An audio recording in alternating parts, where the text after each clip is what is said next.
Big or small, every project deserves a win. From updating your fireplace to creating the perfect patio, Lusco Brick and Stone gives you the strength and style to get it done right. For more than a century, Wichita families and builders have trusted Lusco for brick, stone, and hardscape coming off an MVP season, and they're in the NFC. They don't have to face nearly as many of those lights-out quarterbacks that you have in the AFC. So I think it's pretty obvious to me it's the Rams. Check out the Dominique Foxworth Show anywhere you get your podcast.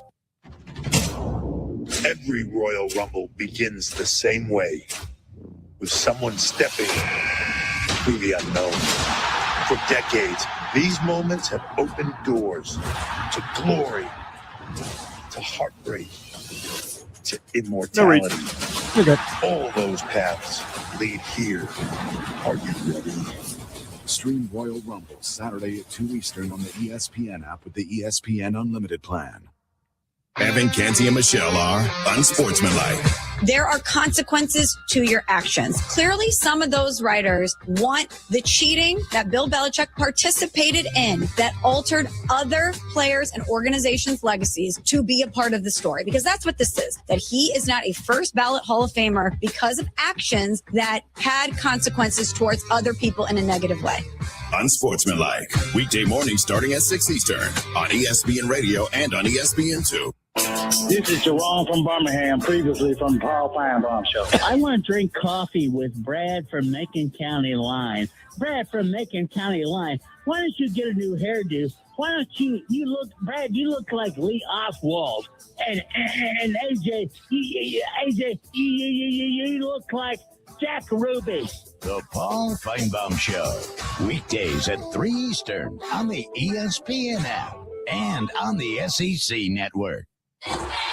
Saturday, big-time college basketball talent square off on ESPN. First at 4:30 p.m. Eastern, A.J. DeBasa and BYU take on Darren Peterson and Kansas. Two of the very best in America. Then at 6:30, Kentucky's revenge game versus Coach Cal and Arkansas. Games like this don't come along very often. A blockbuster doubleheader. Number 13, BYU versus number 14, Kansas. Then Kentucky versus number 15, Arkansas. Saturday on ESPN and streaming on the ESPN app. I hate to say Kentucky versus Arkansas is not a blockbuster. 70 prime time. Yeah, I hate to break it to you. ESPN Radio. It's a Western Conference showdown in H-Town. Flag of the free throw line. I mean, Kentucky is legitimately going to lose by 30. 1994 it was.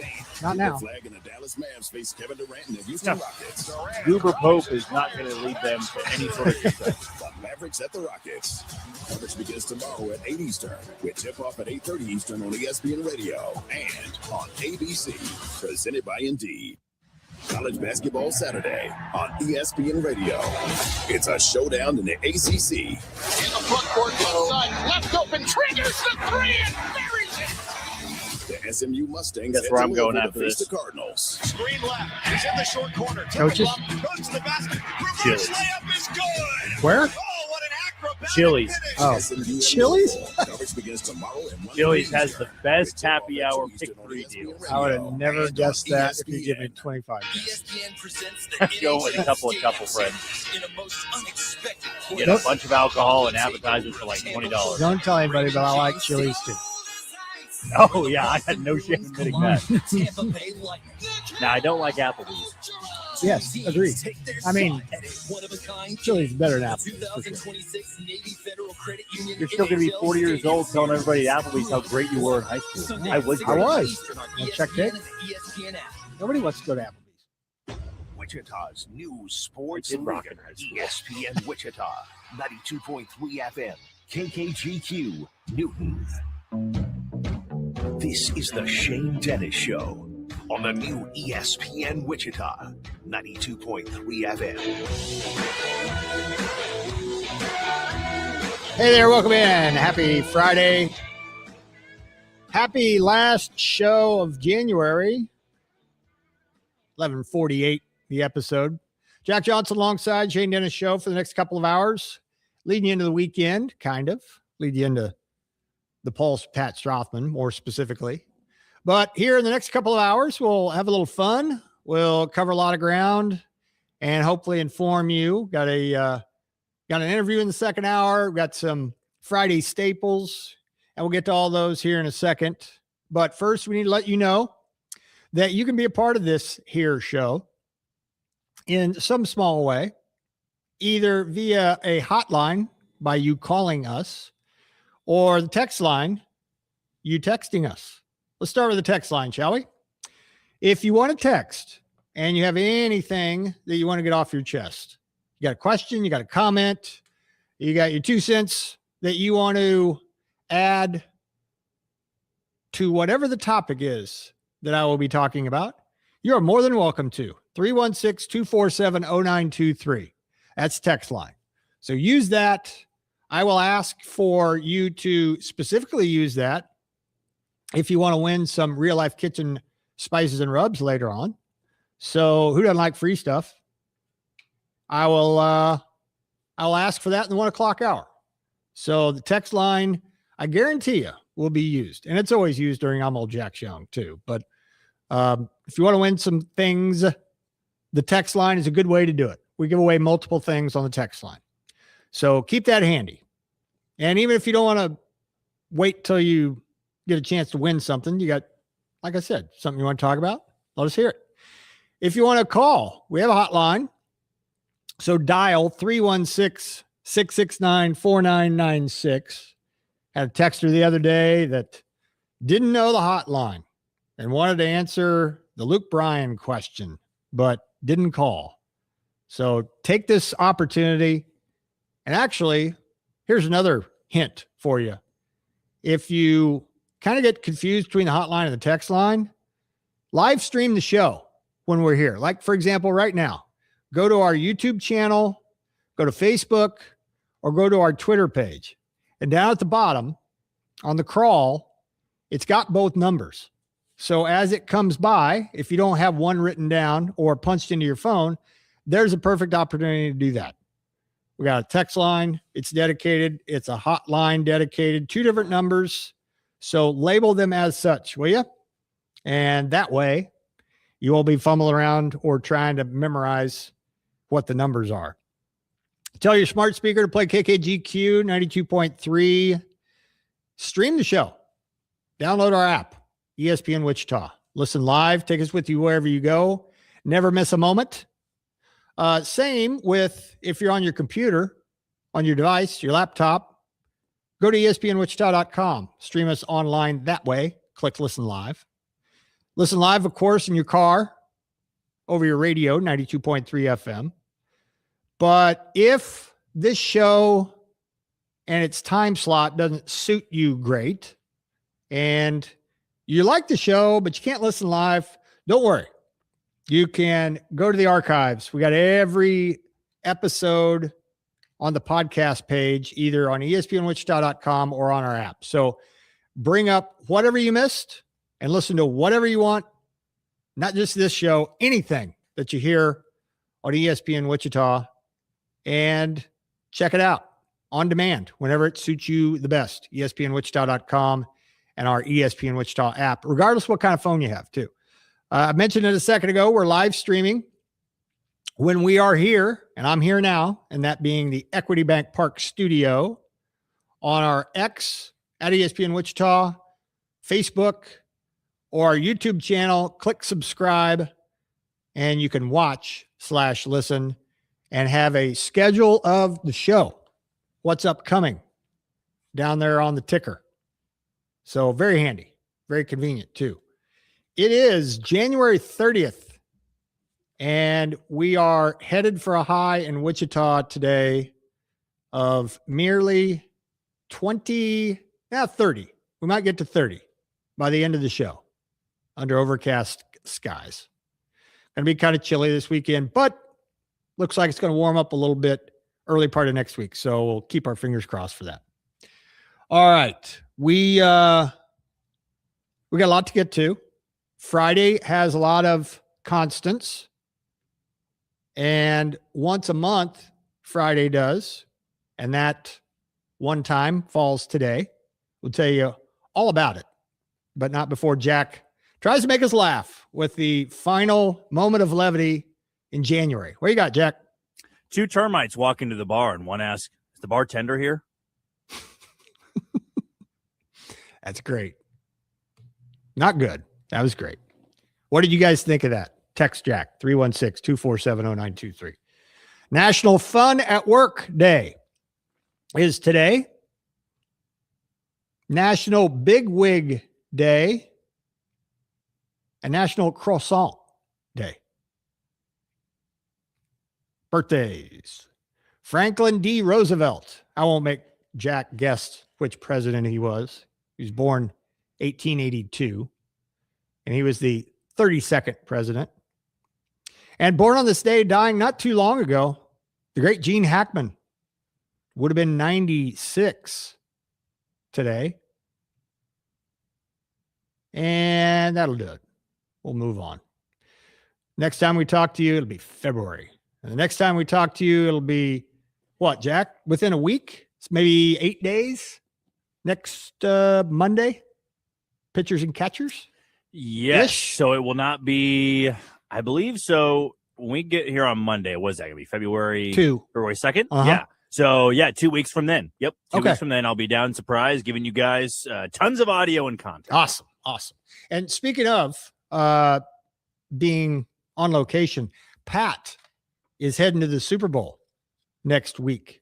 So Super Bowl Radio Row will be yours starting next week. And we look forward to that.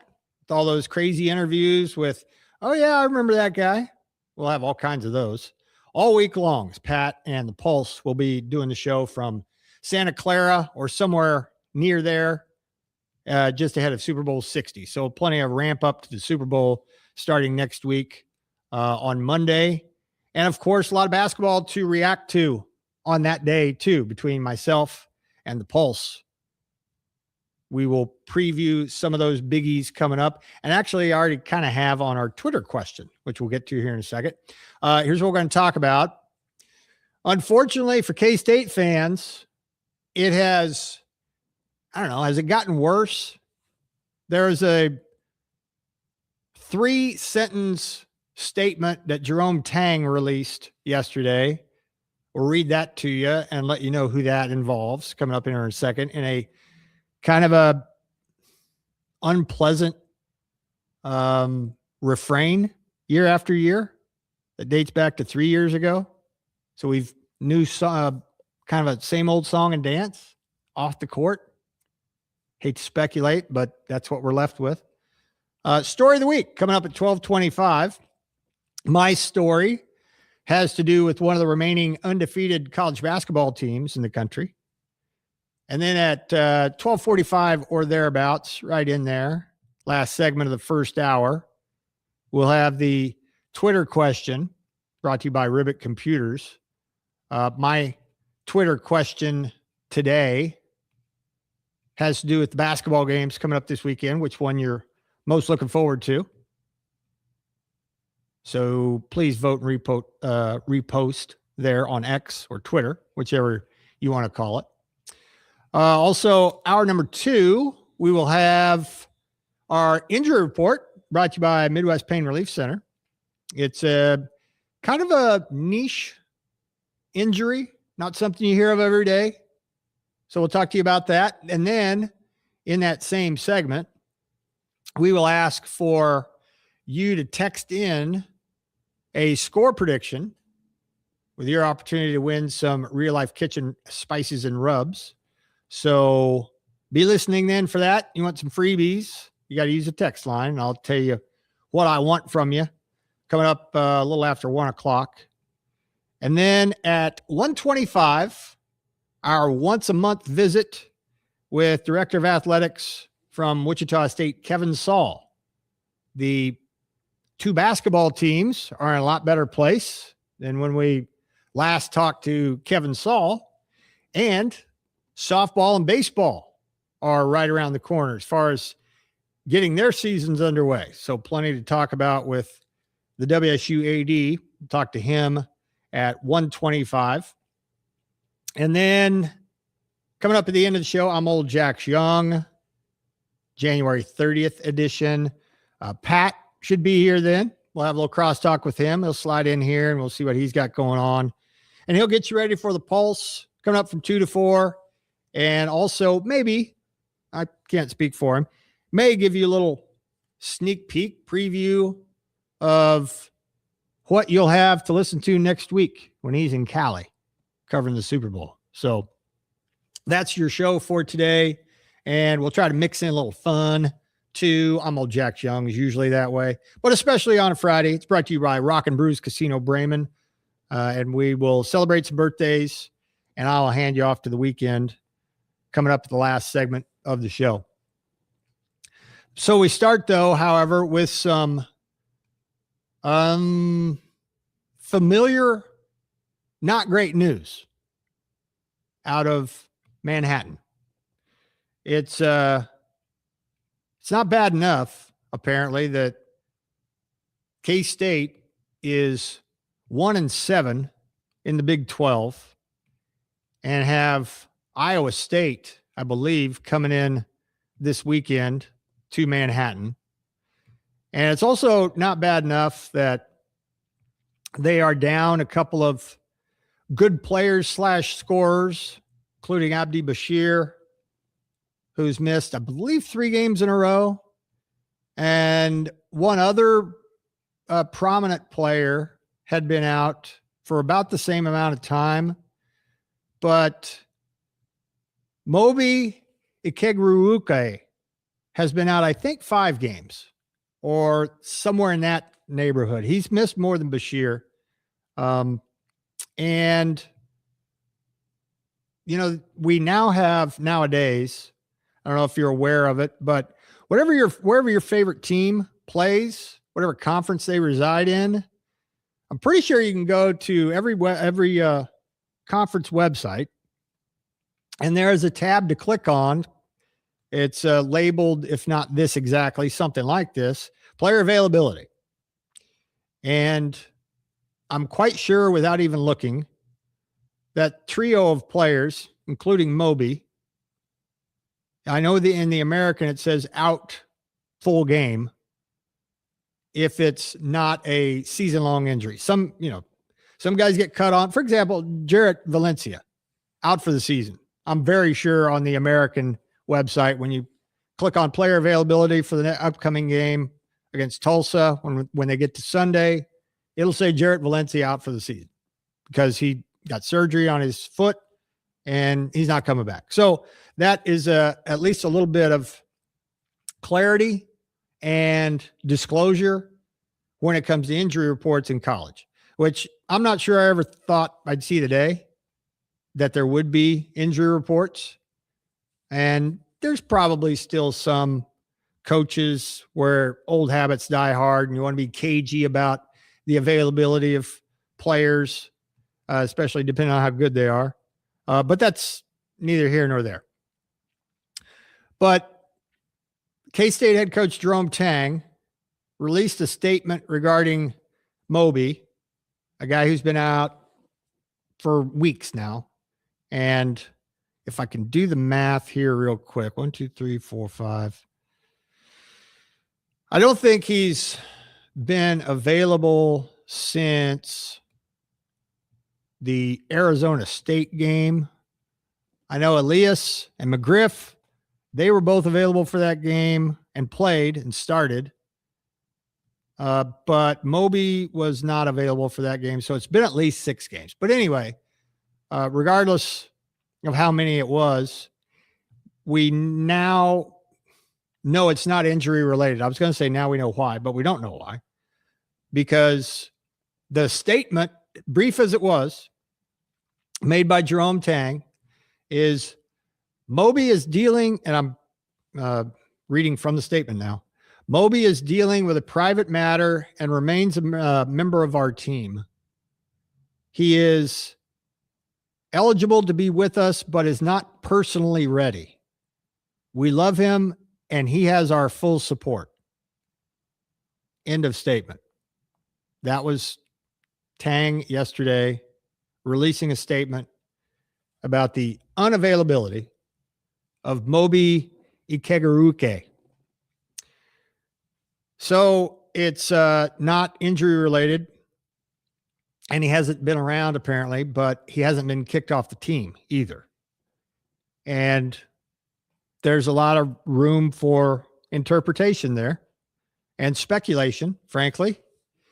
And listen, nowadays, if it is a mental health issue, then we're really not going to hear very much about a particular player if that's indeed what it is. And I'm not saying one way or the other if it is. If it's a legal issue, I suppose it could have fallen into that category as well. But he made a statement without saying too much. That's for sure. And I'm sure that was carefully crafted by someone besides him. And I'm not exactly sure the reason why he felt it necessary to, I won't even say go that far, because he didn't go that far. There was one sentence in there was a complete throwaway. We love him and he has our full support. Yeah, we know that. We know that. So we're left to speculate it's either a legal problem, a mental problem for him, or I don't know what the other one would be, because it's a private matter, not an injury. They are not forced to, but kind of tell us if it's an injury, and without being too specific in the availability report that I was telling you about earlier that college athletics is now faced with. But man, if it's not one thing, it's another with that Kansas State basketball team, because whatever it is, it's 3 years in a row for something for a player. Moby now, Achor last year, and Tomlin the year before that. Now, they weren't all the same things, but they were all, I think we can agree, non-basketball related. And if Ikegaruke doesn't finish the year with K-State, that would be 3 years in a row that somebody didn't. And you remember Naquan Tomlin somehow, man, I don't know how this is allowed, but left mid-season or during the season, I don't know exactly when it was, and ended up going to Memphis and playing there for a little bit. And he actually played against Wichita State. So how that's possible nowadays, I'll never know. I get the freedom of player movement, but that's taking it to the extreme. So even with a full complement of players when it comes to non-injury related stuff, it's not bad enough that they're 1-7. They got to play Iowa State coming up on Sunday. And then they go to TCU, and there's Houston still mixed in there, trip to Lubbock and Boulder still mixed in there, trip to KU to end the regular season. It's, like I said, man, if it's not one thing, it's another. And we're left to speculate, but this is also becoming a pretty familiar refrain at give or take about this time during the last 3 regular seasons under Jerome Tang. I'm not necessarily blaming Jerome Tang, but he's the president and CEO of that bunch. And he said as much in a recent press conference. Every head coach knows that. And even if it's not your fault, quote unquote, he's one of your players. He's one of your team members. And so we now have discovered that over a period of weeks, Moby hasn't been available to play, and it's apparently not injury related, but he's still a member of the team.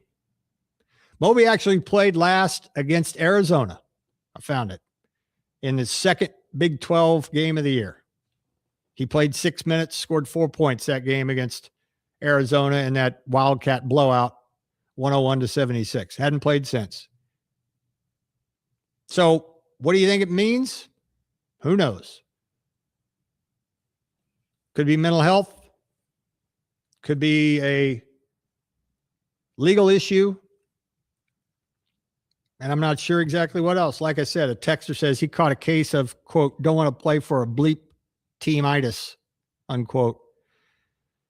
I mean, I'm sure there are loopholes when it comes to your availability. If you're pissed at your playing time and you don't want to play there anymore, but you don't want to give up the money you're making too, I suppose that's a possibility. I'd put that a little further down the list.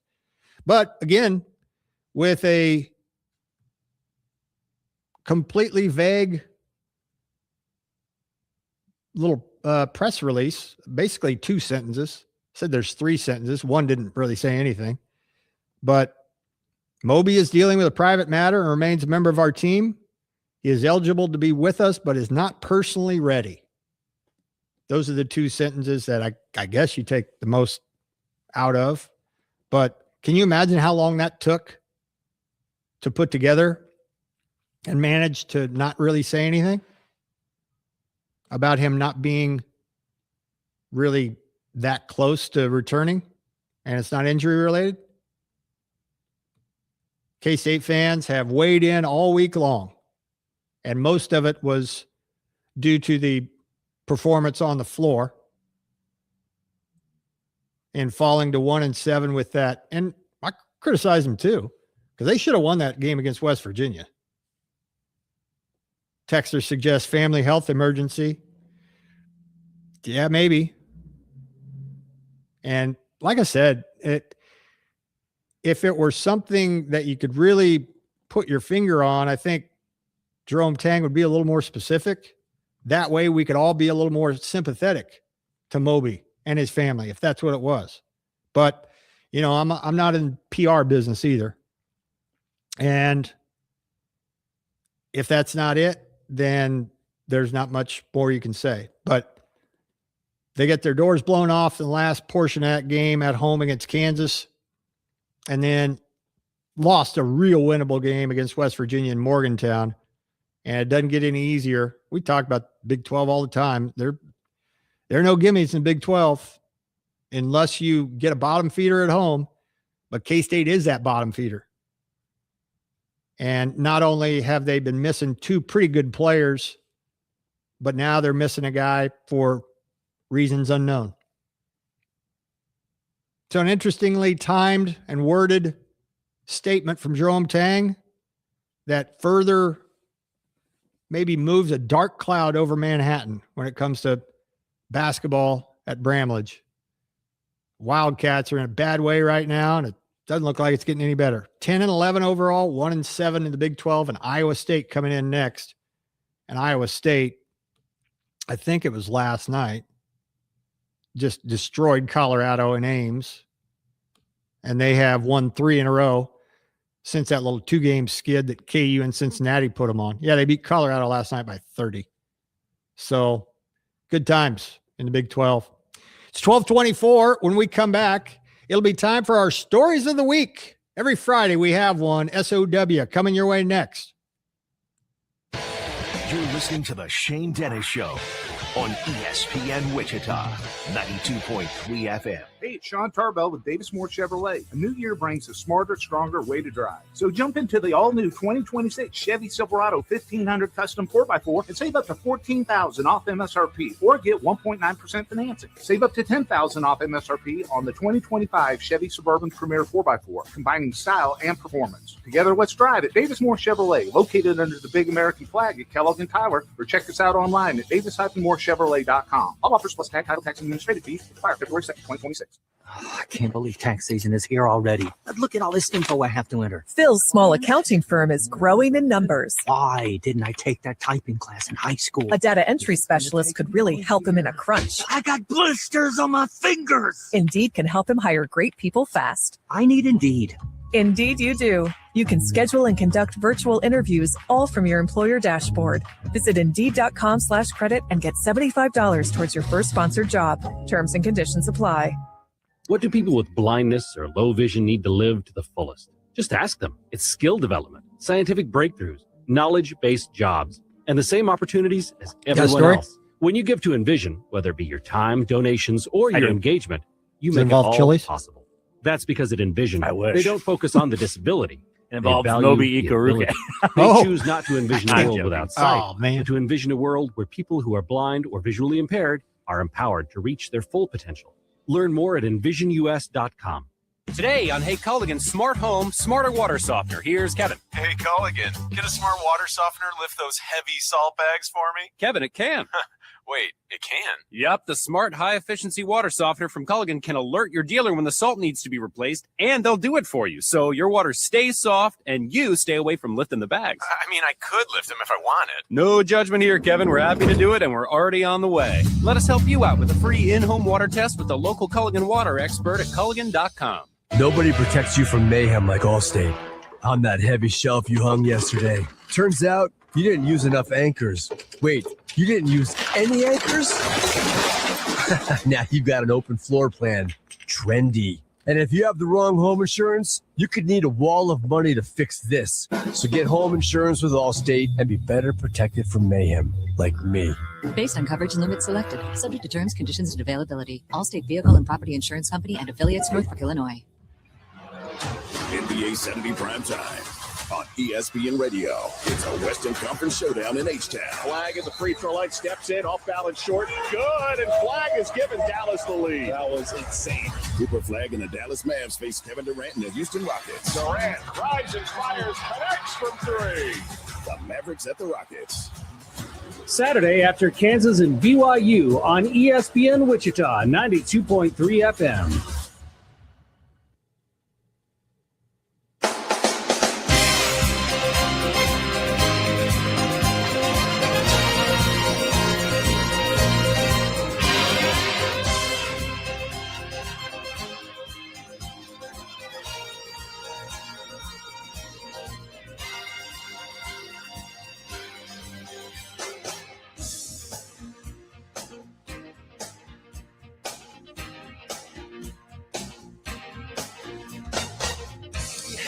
Today we celebrate the greatness of Phil Collins, born day. Had Something Happened on the Way to Heaven. Great song, great musician, very talented two-way guy. Play drums, sing, group, solo. We hope he's still hanging in there too, in failing health, as I've discovered over the last couple of months. But anyway, time now for the story of the week. Brought to you by Farha Roofing. When storms hit, don't let your roof take the damage. Farha Roofing is here to restore and protect your home with expert repairs, top quality materials. After the storm, call the best. Farha Roofing. We rise above the rest. I have referenced this team a few times over the last couple of weeks, and they have now made it to my big time. My story of the week. It's Miami of Ohio out of the MAC. They are one of the only two remaining unbeatens in college basketball after their most recent, and they've had 3 in a row, close shaves. On Tuesday, they got a win against UMass to lift them to 21-0. And along with Michigan's defeat of Nebraska, there are only 2 unbeatens left, Arizona and Miami of Ohio. Now, it's certainly not apples to apples when it comes to comparing those 2 teams, as I'm sure you can guess. But there are a handful of one-loss teams. But Miami of Ohio has been able to kind of flirt with disaster and get away with it over the last handful of games. And they've played 3 now overtime games and survived them all. But Miami's an interesting story.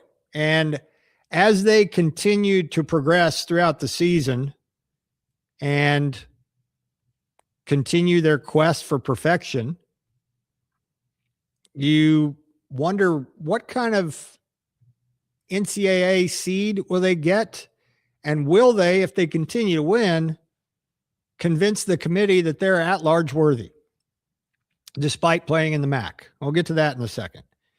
But their most recent game on Tuesday, they beat UMass 86-84. In the process of staying unbeaten, They've tied a 24-year-old MAC record for a winning streak inside a season.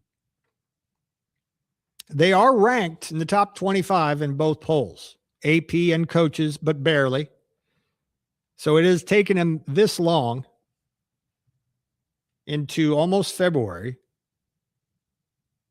to remain unbeaten, but only now crawl into the top 25.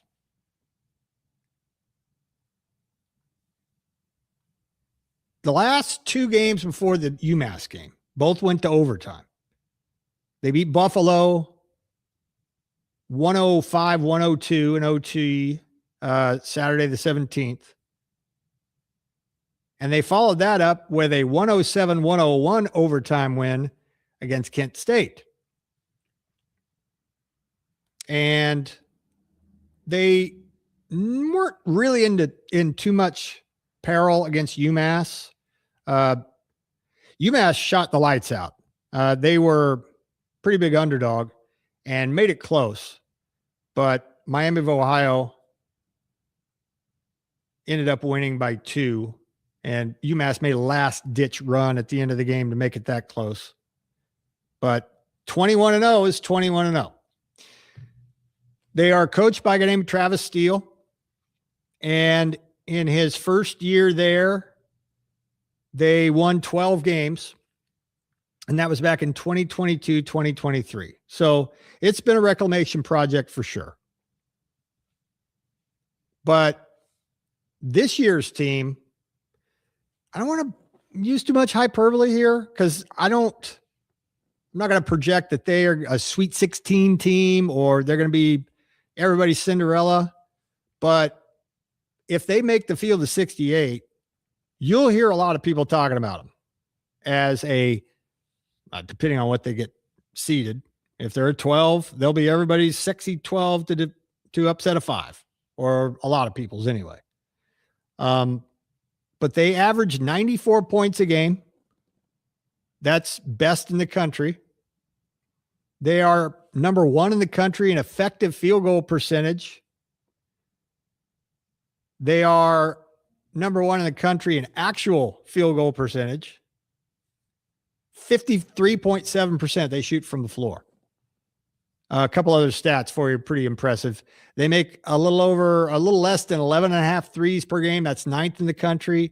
And they're 3rd in the country in 3-point percentage at 41.2%.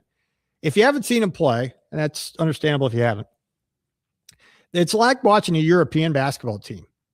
They space the floor, they go 5 out, a lot of picks, a lot of back cuts, and they can all shoot, as their 41.2% 3-point percentage would attest. And they don't depend on just one guy. And if you should happen to find yourself in front of the TV and Miami's getting ready to play, I think you would agree, if you give them a chance, they're fun to watch. But what about when March rolls around? What about when the MAC tournament rolls around and they maybe don't win it? At the moment, even with all those gaudy numbers, they're 89 in KenPom. And for comparison's sake, and this might make you chuckle, they are right behind Kansas State in KenPom net rating. They are half a point basically behind Kansas State. K-State is 88 in KenPom. Undefeated Miami of Ohio is 89.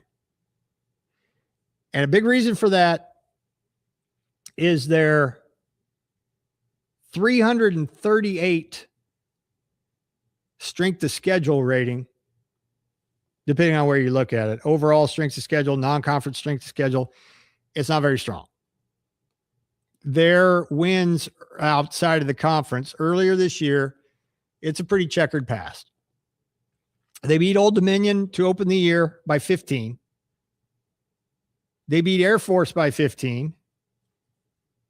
They also beat Mercyhurst, Arkansas Pine Bluff, UNC Greensboro, Maine, and a common shocker opponent, UNC Asheville, which took them to overtime, by the way. That was one of the 3 overtime games that Miami has played this year.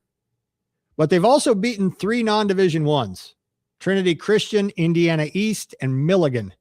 And they put up over 109 points against all of them.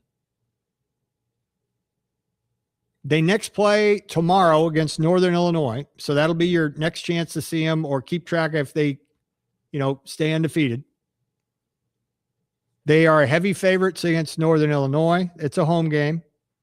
And then they traveled to Buffalo, a team that took them to overtime in Miami a couple of weeks ago. And according to Ken Palm, they are favored to win all the rest of their games. And their toughest games will come next week. If you want to kind of bookmark this and check back in on them. Tuesday the 3rd, they play Buffalo. Saturday the 7th, they play Marshall. That's a road trip.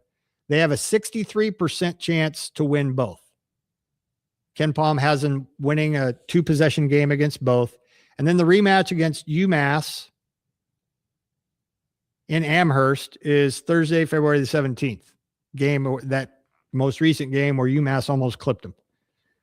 But they will have anywhere from a 72% chance to a 94% chance to win each of the games that they play besides those 3. Those are the 3 on paper that Miami will have to, in theory, worry the most about.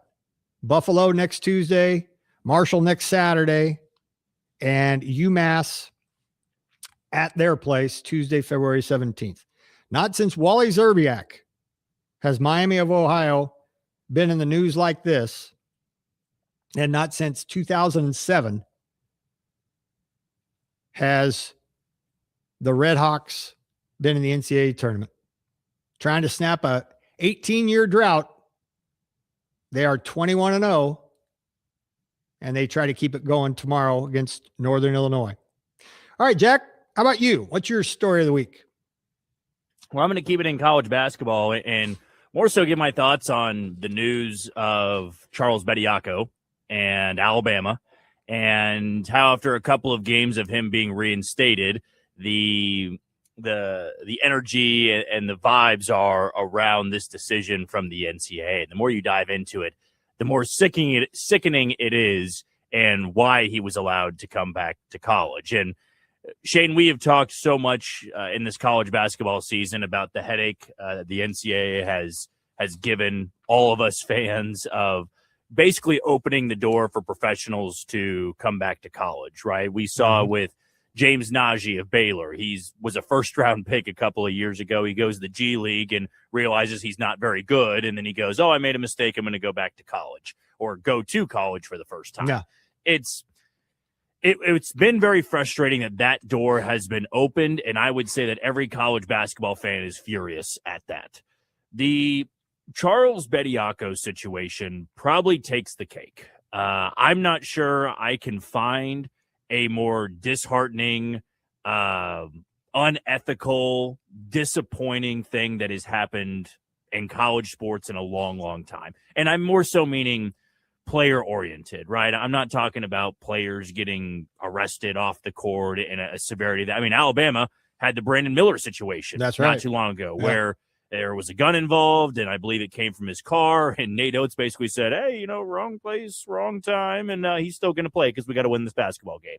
And a lot of people said, man, there are just some things that are bigger than basketball, and some of these kids have to learn the do's and the don'ts and live with life choices. So with Bediako, if you're unfamiliar, Bediako played at Alabama 3 years ago, was a contributor for the Alabama Crimson Tide 3 years ago. He then goes to play pro ball, and Charles Bediako spends 3 years playing pro ball in the G League. Charles Bediako then realizes, I'm not where I want to be. And because all these players are being let back into college athletics, I might as well give myself a shot. And you would think, this falls under the James Najee category, and it is what it is. Most of these guys aren't contributing anyway. That's what I think is more so humorous than anything, is these guys who sucked in the G League come back to college and still suck. And I think it is the best taste of your own medicine. You are actively hurting the sport. And I get it. Like, these guys could be great people. I don't know James Najee personally. I don't know Charles Bediako personally. But what they are doing actively kills the sport of college basketball. When you make that decision to make the jump from the college to the pros, guess what? You put your big boy pants on and you made a damn decision. And you're going to have to live with that one way or the other. All these guys before them that were freshmen and decided to go to the pros and never made it, guess what they had to do? Live with that decision of maybe they should have stayed an extra year. Or some guys come back to college because they want to, fine-tune their craft, and they get hurt and they're never drafted. They have to live with that decision. So if those guys had to be adults in the moment and didn't get the take-backs, right, then these kids do as well. I don't care if you were 18 or 19 when you made the decision. You fall into the category of what every other college athlete had to do before you. And so with Bediako, he goes to the pros. He spends multiple years there. And if you go, it's G League, it's not the NBA, they practice against pros. They practice against guys that were in the NBA.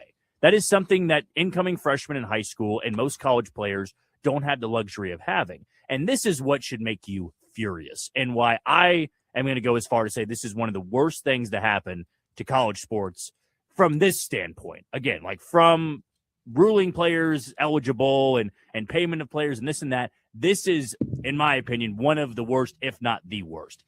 An Alabama donor and his wife, he was the judge presiding over this decision. Oh, wow. And he gave him the restraining order, as they call it, to put him on Alabama's roster. So somehow, some way, this judge in Tuscaloosa, who just so happened to be a multi-million-dollar donor to the university, allows him to go back to Alabama and play. And oh, by the way, unlike James Najee and a couple of these other kids, he was coming off performance where he put up, I believe, 14 points and 8 rebounds in the 18 minutes. I mean, he's playing immediately. Nate Oates put him immediately in the lineup.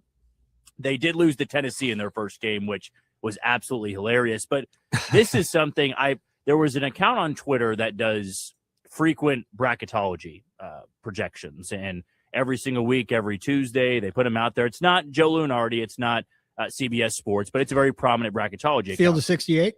I don't know if it's Field of 68. It's one of those everybody's like got Field one, of 68. but, Yeah, everybody's got one. Uh-huh. And they went as far to say, hey, if you're an Alabama fan, I'm not putting you in my bracketology. I'm not doing it. I know that you are a tournament team. I'm not putting you in there because this is a disgrace to the sport. Dang. And if the NCAA wasn't as corrupt as they are and as dumb as they are, you wouldn't be allowed to be in the NCAA tournament. But they've now decided to put, I want to say, a different judge on this case. I was reading it through CBS Sports, and I do know they've removed this Alabama judge from presiding over the case of Charles Bediako.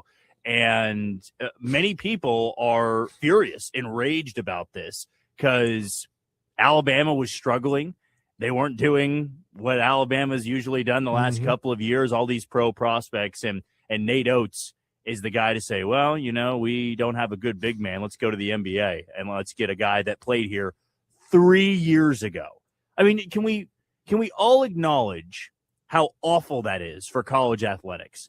That a guy who wore that uniform 3 years ago is able to return after playing professionally. Let me ask you this.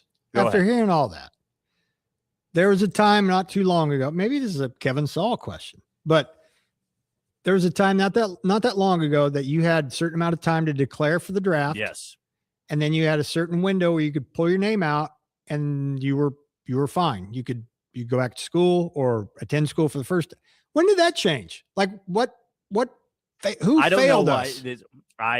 To me, everything went sideways when COVID happened, because when COVID happened, it allowed every player to have an extra year of eligibility. Then you had medical red shirts and normal red shirts, and it's so tough to follow. And even though we're 6 years removed, somehow we still have these guys that have extra years of eligibility. And if you play JUCO ball for a couple years, you get 2 extra. It's so tough to follow. And they need to get. On the other hand, Jack, let's bottom line this. They're all getting paid. Yes. So they technically are all pros. So I guess you thought it was a wild, wild west before. Get a load of this. That's a perfect illustration of what the story you're talking about. See, this to me, though, is so easy to figure out. I understand when it comes to payment of players, it's going to be tough to really get a rein on it because in the same way we see with baseball and salary caps, players are never going to agree to a salary cap in the way that no college basketball player is going to say, wait, so you're telling me I can only make this much? Well, then I'm just going to go straight to the NBA. There's no need for me to hang around and see if I can make more money. There are very simple fixes to the state of college athletics that I know if with a snap of the finger, you would get back to maybe what it was 2 to 3 years ago. You're not going to go back to where it was where guys are staying at the same school for 3 to 4 years. But I would go as far to say this. If you leave college basketball and go play in the Euro League or the G League or the NBA, the door's shut. You can't come back. That I don't care if you were wrongfully informed about your talents and your ability to develop as a player. You make that decision. You should have to live with the consequences so many players before you had to. You don't get to do this. Well, let me see if I can cut it as a G leaguer, and then 10 years later I can go back to college. I mean, damn, this is old school in the form of college athletics. It's ridiculous. And the fact that this kid gets to come, and he's a grown-ass man. Right, he's a man. I mean, he's not a kid. I mean, the way he looks, too, he's massive out there and clearly gives Alabama an advantage they didn't have a couple of weeks ago. And it's going to lead. In what universe, like you said, if you go to Europe, you're in the G League, you shouldn't be able to come back to college. It's simple as that. Okay. It is as simple as all right. You go to the combine, you go to the G League, you go to the Euro League, you're done. The door shuts behind you. And if you don't play well, that's on you. The second part to this, and we've already discussed this before, Shane, when it comes to transfer portal, that you should be allowed one free transfer. Mm-hmm. And after that, you should have to sit out a year. You can't do the 1 year this school, the next year this school. You can't do that. And you could have, and I guess if you wanted some wiggle room, you could have an extra year to transfer if your coach got fired and you want, or your coach left for another school. Moved you would on. have, like, I understand I can have some leeway there. I'm not some diabolical, angry man screaming into this mic, but that feels so simple to fix. You want to make sure some of these kids aren't going to 6 different schools throughout 6 different years. Well, if you threaten them with, hey, you could transfer one time, use it wisely. The next one after that, you got to sit out because you're going to screw over a lot of people that honestly, it doesn't seem like you're caring about screwing over, right? If I go to a university and I'm this player and I sign a deal, an NIL deal worth millions, and this donor puts that money toward there, and then I just decide to quit mid-season and leave, well, yeah, I'm sure you get your money back, but it's also writing a check to the university so this guy can represent your university and win you basketball games. And that, to me, feels very easy to fix. I can understand if the NCAA goes, I don't really know how to handle the payment of players and how to put a cap on it and how to turn this not into the wild, wild west. But what's happening right now, especially this year, this feels so avoidable. This seems like the easiest thing in the world to just shut down. It is as simple as, did this guy play pro? Then he can't come back to college. I don't care if he has years of eligibility. In that case, can KU bring back Joel Embiid? He's got 3 years of college eligibility. Well, I'm just thinking if things don't work out with the Twins, can the Shockers bring back Jace Kaminska after he's done playing here? Seriously, it's just it's incredibly mind-numbing that the NCAA is so inept at handling this, where when the payment of players started, it seemed to be this positive direction for, hey, finally these kids can make money off their name, image, and likeness. And I've said before, and I'll say it again, that when I was in college and I took a class designed for NIL, and this was before NIL was a thing, it was this big debate of, well, is this a good or a bad thing? And almost everybody in the class said, it's a great thing. These guys, bring so much money to the university, they're allowed to make money. And the rebuttal was, okay, what about the baseball team? What about the swim team? They're not going to get the same opportunities. And so then it kind of gets into this, okay, well, what side do you believe in? Are you believe in capitalism and the more popular you are, the more money you bring in, the more money you'll get? Or is it more of a socialism point of view where it's like everybody should get the same amount of money? Yep. I'm not trying to be political or anything. No, but that's a good comp though. That was the thought process back then. It's like, should everybody get the same amount of money? Should only the team that brings in the money, the most TV revenue, get the most money out of it? And now you've seen that from those debates, from those questions, from those topics, We don't have a rein on it. We got no idea where this thing is headed. You could go pay a kid $3 million, and he might leave, and he might go to the G League, and then he might regret that decision and come back and ask for $4 million.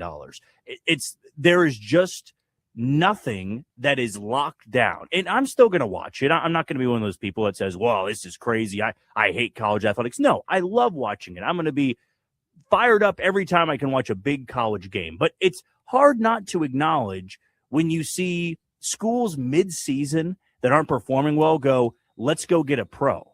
I mean, that's just unbelievable in my opinion. That is so against what college athletics is about. And I stand with John Calipari and his take on it of you want to recruit high school kids and develop high school kids. And I know that some will be one and dones and you're still going to go through the transfer portal. And yeah, the transfer portal thing, I've come around to a little bit more. It had some exciting element of, hey, you can reload your roster in 1 year. This is something I think is directly killing the sport of you can have somebody that was on your roster as a sophomore 3 years ago, go play pro ball and go practice in the offseason against big-time NBA centers and then come back and play immediately. Yeah. And the fact that he's not having to get worked, I mean, he's playing 20 minutes a game and putting up double-doubles out there. Yeah. And Alabama, I mean, if they already weren't enough with Nate Oates as their head coach, they're going to be that public enemy number one for a lot of people out there, whether you're an Auburn fan or not, just because of this Charles Bediako situation. Good weekend of hoops. Which hoop game are you most looking forward to this weekend? We'll talk about that. The Twitter questions coming up next.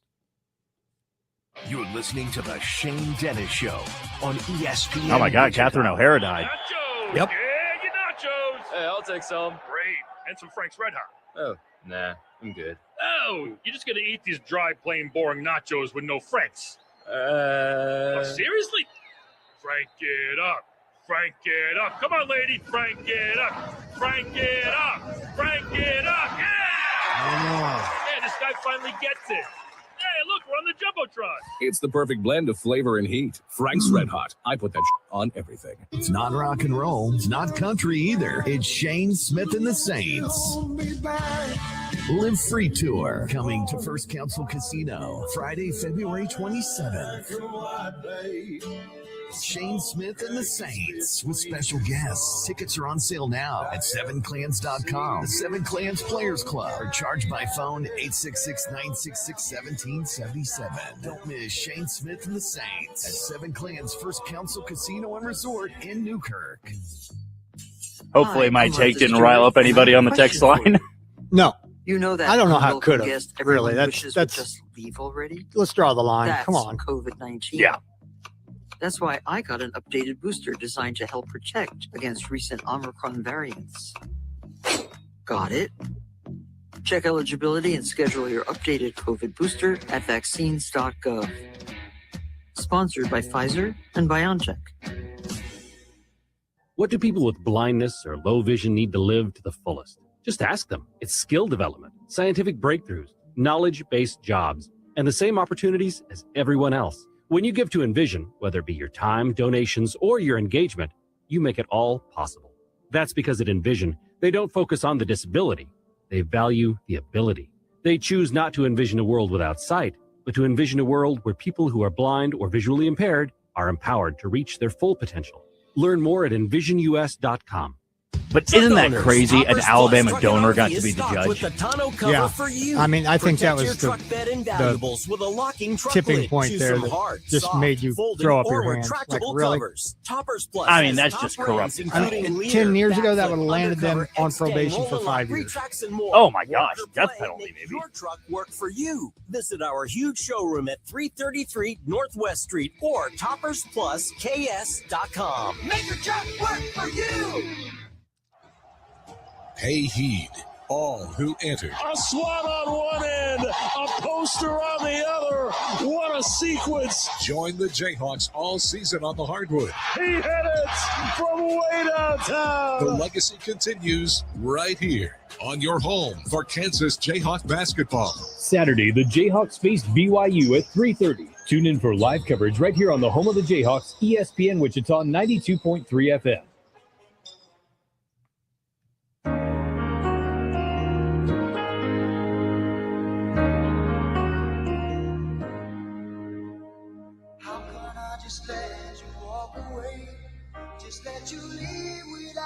Some really good basketball games on this weekend. College, I'm talking about. And they involve all the state schools, of course, after a really quiet midweek for 2 of the 3.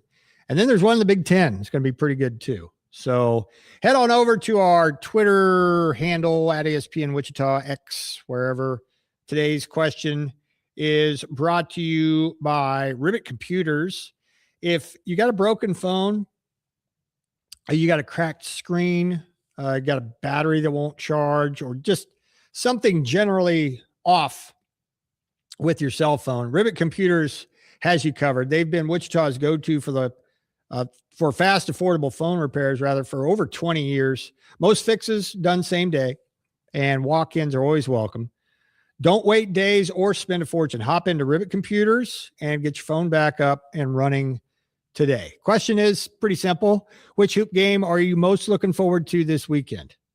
BYU, Kansas, Illinois, Nebraska, Wichita State, Tulsa, or Iowa State, K-State. Now, there's some morbid curiosity on one of those options, the last one, of course. How does K-State respond to a suddenly resilient and responsive Iowa State team trying to right the ship and effectively doing so after a little 2-game skid? And what does K-State look like in the midst of a bad stretch of basketball and not great news off the floor? And then you have Illinois, Nebraska. Illinois last night took care of Washington in Champaign. They are 18-3 overall, and the best, according to Ken Palm, offensive team in the country as far as offensive rating is concerned, adjusted offensive efficiency. Illinois is the best. They take on Nebraska, and so that will be a number 5 Ken Palm game against, where's Nebraska? Stand by. 11, 5 versus 11. Should be a great one in the Big Ten, and that is at Nebraska. Illinois beating Washington last night by 9. Wichita State, Tulsa, of course, closer to home. Tulsa, the high-flying, maybe the high-flyingest team in the American. They are one of the best adjusted offensive and effective offensive percentage teams in the country, let alone the American. They've won 5 in a row. They had a little 2-game skid back in early January, losing to North Texas and South Florida. They most recently drummed North Texas, pulled away in the second half, beat them 82-66. Wichita State, of course, on a 3-game winning streak, winning 4 of the last 5, took care of the home court against ECU and Memphis, double-digit wins against both. So that's coming your way on Sunday at 1 o'clock on ESPNU. And then, of course, BYU, Kansas. Game you can hear right here on the channel with coverage starting at 2. Number 1 versus number 2, potentially, when it comes to players in the draft. We have our fingers crossed, really, for both guys, I think. AJ DeBanza and Darren Peterson, both of them, hopefully at full strength. Hopefully, neither one of them, I guess, unless you're a KU fan. None of them get in foul trouble. None of them have any setbacks. Let's just see a good-on-good type of game. It should be great, and we look forward to bringing it to you. You can hear it right here on ESPN Wichita, your home of the Kansas Jayhawks here in Wichita. It'll be 14 versus 15. Those two teams are right next to each other in Ken Palm. So should be a great one and should be a coin flip, really. All-time matchup potentially between DeBanza and Peterson. We look forward to that. Those are the games you have to pick from. What hoop game are you most looking forward to this weekend? That's the Ribbit Computers Twitter question for the final time in the month of January. Hour number 2 is straight ahead. Speaking of KU BYU, I'll have more to talk about when it comes to that game in the next segment, but not before we get to our Midwest Pain Relief Center injury report. It's microfracture in your knee. Remember way back when Greg Oden was a basketball player?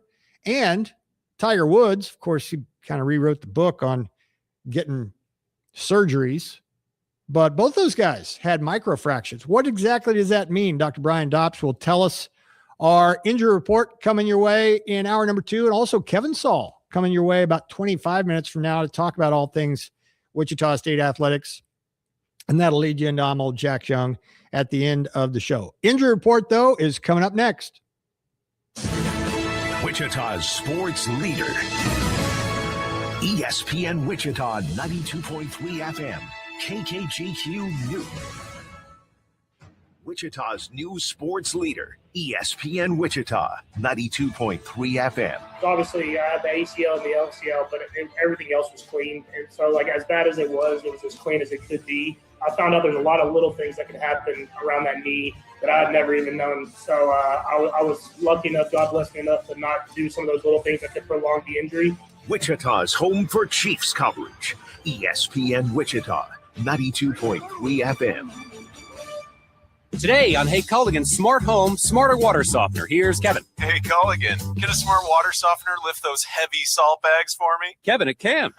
Wait, it can? Yep, the smart high-efficiency water softener from Culligan can alert your dealer when the salt needs to be replaced, and they'll do it for you, so your water stays soft and you stay away from lifting the bags. I mean, I could lift them if I wanted. No judgment here, Kevin. We're happy to do it, and we're already on the way. Let us help you out with a free in-home water test with the local Culligan water expert at Culligan.com. Research shows listeners prefer a personalized experience. So to help you remember, Liberty Mutual customizes your home insurance. We personalize this ad for Amber, who really misses boy bands from the 90s. Hey girl, I'm the cute one, here to tell you how Liberty Mutual customizes your home insurance so you only pay for what you need. I'm the heartthrob. The only thing I love more than you is saving. And I'm the other boy in the band everyone forgot about. Just happy to be here. Only pay for what you need at libertymutual.com. Liberty, liberty, liberty, liberty. Nobody protects you from mayhem like Allstate. On that heavy shelf you hung yesterday, turns out you didn't use enough anchors. Wait, you didn't use any anchors? Now you've got an open floor plan.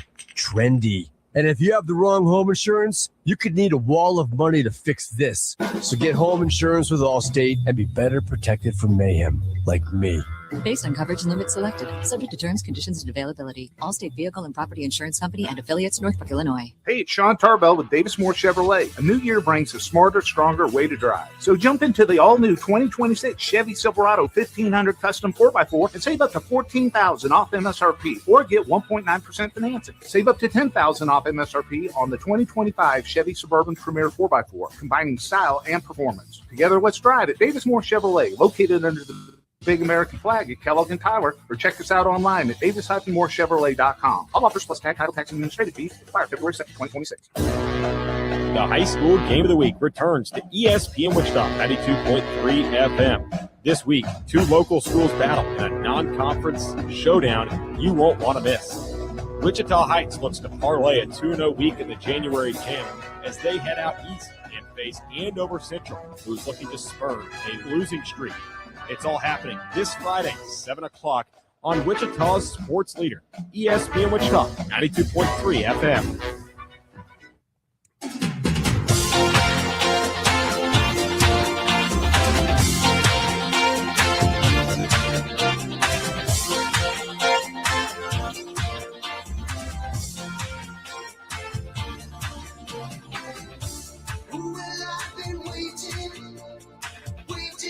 Celebrating Phil Collins all day today here on a Friday. Shane and Jack with you, hour number 2. It is time now for the Midwest Pain Relief Center injury report on ESPN Wichita 92.3, where we break down the biggest injuries in college and professional sports this week and what they mean for your favorite teams or players. Although in this particular case, these are injuries from of guys from yesteryear. Brought to you by Midwest Pain Relief Center, your go-to for injury recovery and pain management. And as we always do, we turn to the expertise of Dr. Brian Dops and Midwest Pain Relief Center. Today's injury, or this week's injury, will feature one that sidelined one of the best golfers ever once upon a time in Tiger Woods and derailed what could have been for big man Greg Oden in basketball back in the day. So microfracture surgery or microfracture injury in the knee. Tiger Woods has had microfracture in his knee and his back multiple times. But when you hear microfracture surgery, what does it actually mean in simple terms? And as it turns out, this might affect you and I a little more easily than you might imagine. It is a procedure to repair damaged joint cartilage. It's done arthroscopically, and it's the removal of the damaged cartilage, and then to create small holes in the underlying bone. These holes allow blood, your own stem cells, and growth factors from the bone marrow to reach the damaged area. That stimulates the body's natural healing process to help stimulate and repair the tissue. That's the microfracture for you. It does not regenerate the original smooth and tough cartilage after you have microfracture surgery, and why it's so tough for athletes to come back from. And the lost cartilage is replaced with what's called fibrocartilage, which is weaker and less durable scar tissue. The fibrocartilage can break down quickly under high impact forces, probably explaining why Greg Oden never was in his days after being drafted out of Ohio State. What makes knees and ankles especially difficult after this procedure? And Dr. Dops replied with, it's because these joints handle a lot of daily weight-bearing pressures put on them, and walking alone, a high load demand for these joints, and running and jumping puts immense high load demands on them. Perfect example of Greg Oden, if you ask me. A normal person, and we always bring this back to John Q. Public, you and I, weekend warrior. Well, we work out, we play some sports here and there. Can a normal person need microfracture surgery, or is it just for elite athletes? And if so, what kind of symptoms should catch our attention? And we need to get checked out before the damage gets that bad. And the answer is absolutely, it can happen. You mainly hear about it in athletes, but it can happen to anyone. Most anybody with damaged joint cartilage can be a candidate for microfracture surgery, as long as the damage is limited to small areas. Symptoms include localized pain that intensifies during physical activity and improves with rest. So a pain that comes and goes. Intermittent swelling in the joint stiffness, and reduced range of motion. And it's very often common for weekend athletes with cartilage damage to not realize how serious it is. Frequently, we just ignore it, we weekend warriors, until it develops into something more chronic and severe in the joint. Studies show that cartilage defects are found in 60 to 66% of knees undergoing arthroscopic surgery. Early detection is key in helping prevent chronic long-term damage, and pushing through the pain creates more irritation. We hear this week after week after week when it comes to you and I trying to deal with pain in our everyday lives and in our pickleball, basketball, whatever it is, golf activities on the weekend. Continuing to perform high impact activities creates excessive stress on an already damaged joint. Not doing the proper active rehab to strengthen the muscles around the joint to increase stability. There you go. There's microfracture surgery, why it's necessary and what you can do to prevent it. There's your Midwest Pain Relief Center injury report. If you're dealing with pain or recovering from an injury, visit them. West Wichita, you folks out there, 151 North Ridge, Suite 6 in Wichita. There's our Midwest Pain Relief Center injury report. Thank you so much, as always, to Dr. Brian Dops. Shifting gears just a smidge. We've got a big one for you. You may have known by now. We will continue to remind you that we've got KU and BYU coming your way tomorrow afternoon with coverage starting at 2 o'clock. And like I said, we're all holding our breath and crossing our fingers that we'll get a full go of AJ DeBanza from BYU and Darren Peterson from KU, both super freshmen and getting ready to do battle. And basically an opportunity for KU to further make a statement, I think, in the Big 10, or in the Big 12, rather. They won 4 in a row.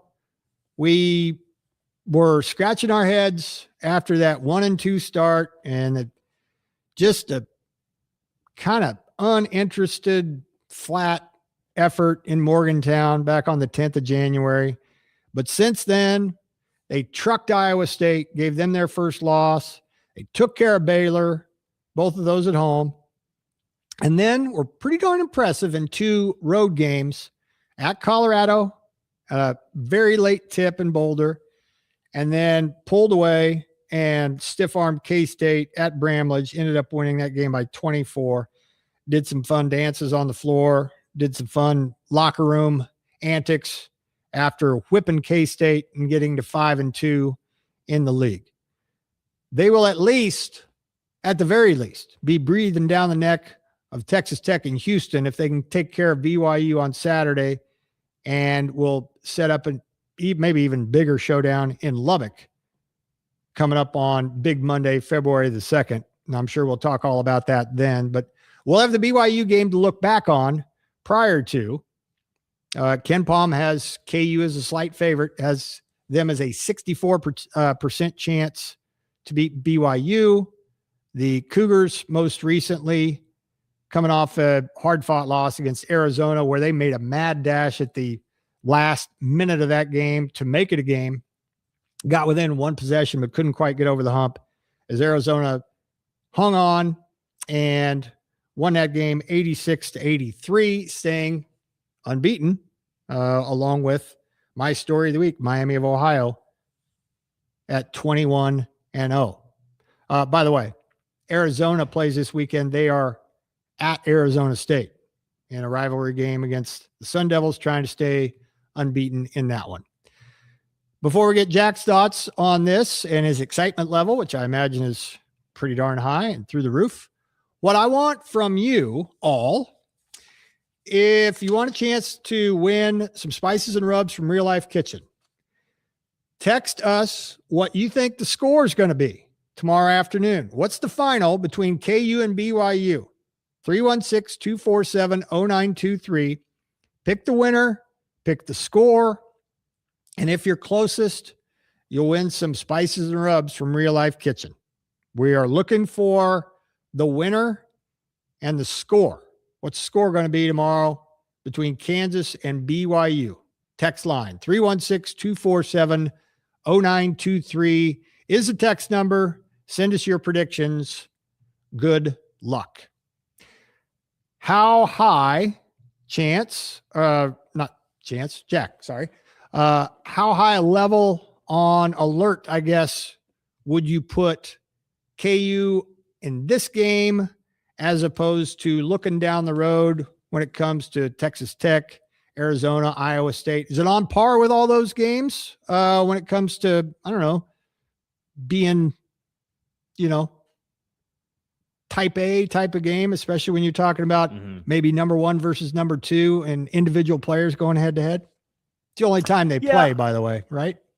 Yeah, it is the only time they play unless they meet up in the Big 12 or the NCAA tournament. I'm going to sound like such a cliche high school coach, but it's the most important because it's the next one. And KU doesn't have the luxury to look ahead to Big Monday against Texas Tech. They don't have the luxury of looking ahead to the next Monday against Arizona, Iowa State after that. You got to make sure that you stay in the top half of the Big 12. And right now they're in 4th place. And losing on Saturday at home, good luck turning around and winning in Lubbock on Monday night. That's why it's so important to win this game on Saturday. Number one, it gives you a 5-game winning streak, and you'll probably be rolling into Monday as a top 12 team in college basketball.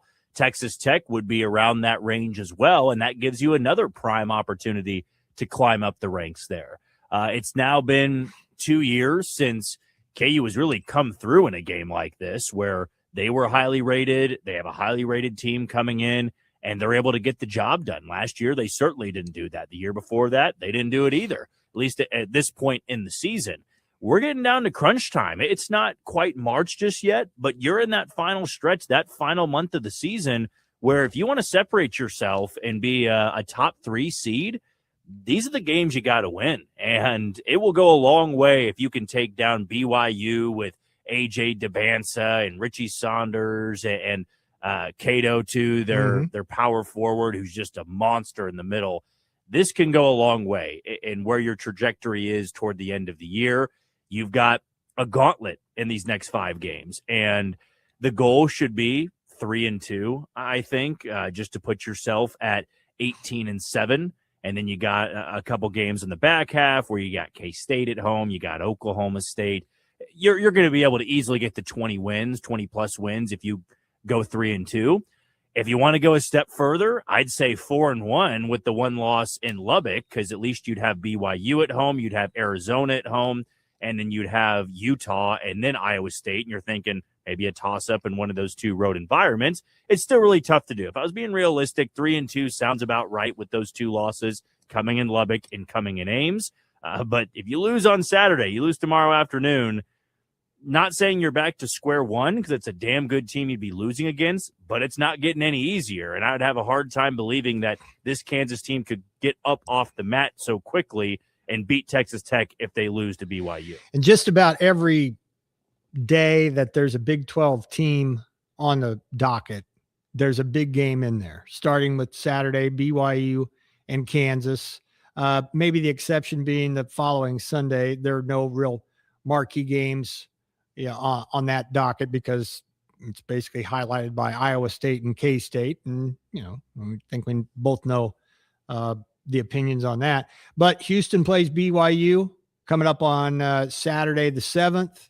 So that will have big time ramifications when it comes to jockeying for Big 12 positioning and seeding on down the line.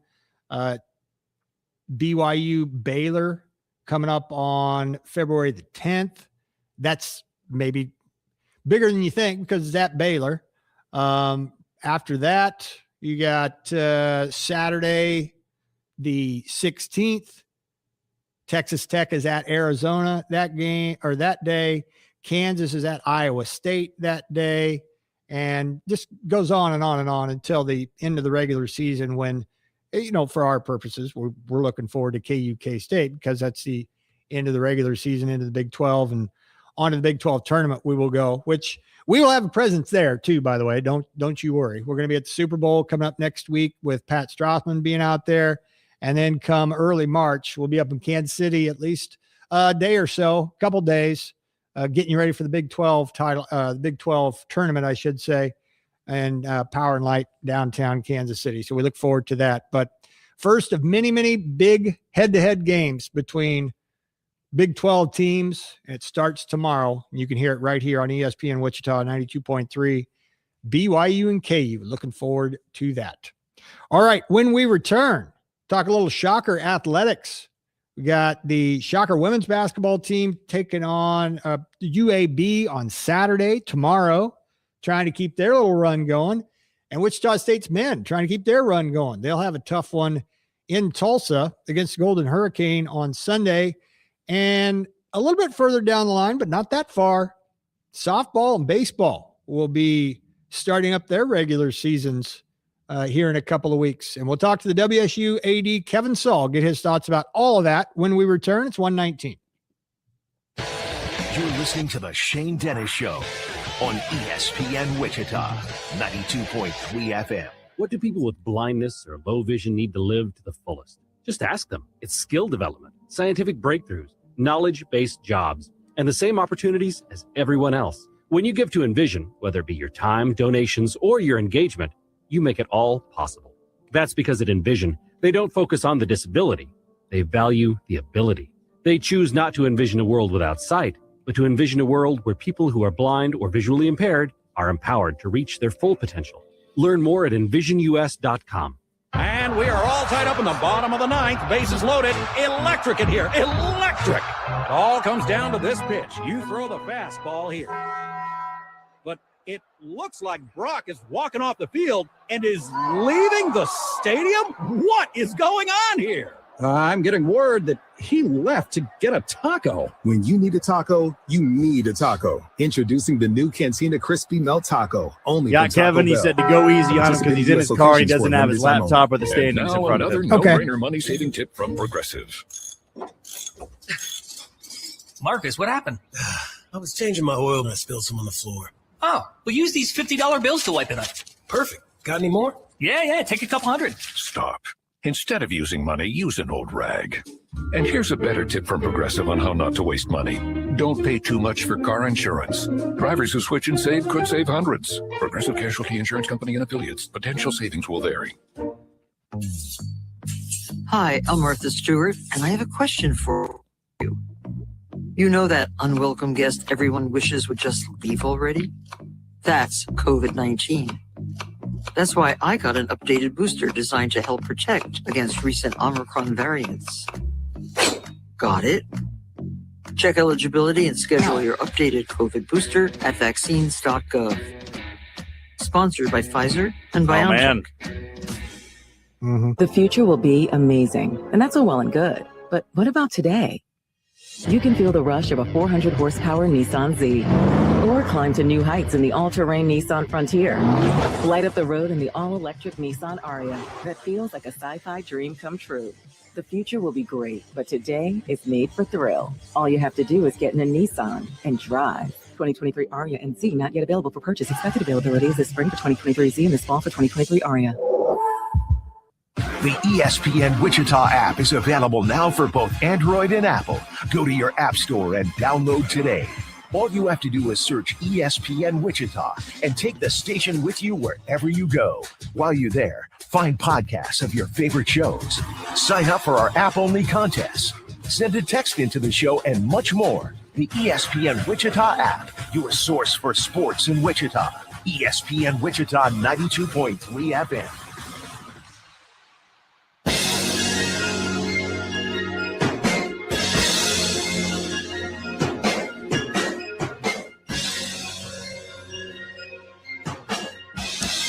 Big next couple of weeks for Wichita State athletics. Not just basketball, although that's probably at the forefront. There's a big game for Wichita State's women tomorrow afternoon against UAB, on Sunday for the men down in Tulsa. But another couple of sports to talk about as well in the coming weeks. And we get on the horn and talk to the director of athletics at Wichita State. Kevin Saul joins us once again. Kevin, let me start with the Wichita State women's program, who really did an about face in their last couple of games. They got up off the mat, showed some good fight, and actually really took it to arguably the second best team in the league in East Carolina. They did it in Greenville. That was really impressive. Had to make you happy too, right? It made me incredibly happy, Shane. You've been on the journey with us this year, and you and I've talked about it a little bit. There's plenty of talent on this team. And I would argue, understanding it's a biased perspective, but I would argue there's better talent on this team top to bottom than we've had the last 2 years. And we have struggled competitively, obviously 5 and 16 at this point. But, as you mentioned, you've got a win against Memphis at home on January 20th. You've got a win against the number 2 team in the league. At East Carolina, I think they were 15-6 before we played, 7-1 at the time. Yeah, and now we've got I think UAB is winless in league. I don't have that in front of me, but I think I recall seeing that yesterday. We got an opportunity to win, 3 straight and get into a really tough matchup against Tulsa at home. And so it really has been the tale of 2 tails. I'm not even going to say seasons, because it's we've had some success here the last few games, and obviously we expect a whole lot more than 5 and 16. But at the end of the day, that switch has flipped a little bit here, and they believe, and they're starting to play together differently than we have consistently in the past. And what about the men? They had a clunker against a pretty good Florida Atlantic team back on the 15th, but they've won their last 3, including a really roller coaster ride at South Florida, won that game. And they really took care of their business in the homestand against ECU and Memphis, winning by double digits in both of those. And you got an opportunity to make a real statement down in Tulsa on Sunday, just for simply the fact that, Kevin, you got 3 teams in the league that have lost 2 times already, and there are 4 teams, including Wichita State, have lost 3 games already in the conference. So talk about wide open. It got a little wider the other day. You know, we said that from the outset, right? In fact, I think you and I were talking about this league is absolutely wide open, and now you've got 7 teams that are within one loss of each other. And, you know, games like at Tulsa on Sunday are going to loom really large. And, you know, we had some missteps early with Charlotte giving up an 18-point lead and the disappointment against Rice. And at the end of the day, we got to do a good job of making up on the back end of that and go down to Tulsa and beat a really good Tulsa team that was up 1, I think, on North Texas with maybe 4 minutes to go the other night, end up winning by 16 or 17. It looks like Memphis has now woken up. You know, they beat Florida Atlantic last night by 27. Yep. And we've been competitive in every game except one that we've lost, Shane. You mentioned the clunker against Florida Atlantic. But you've got 7 losses this season. They're all 1 or 2 possession losses. And, again, that in a quarter gets you a cup of coffee. But at the end of the day, it's an incredibly competitive. There's a lot of parity in college basketball. And everybody's playing a lot of 1 and 2 possession games. Is there any 1 or 2 things that stick out to you from the East Carolina and Memphis games that seemingly Paul Mills's bunch really controlled the game from start to finish? Was there any common denominator there for you? Well, I think for Paul, it starts with defense, right?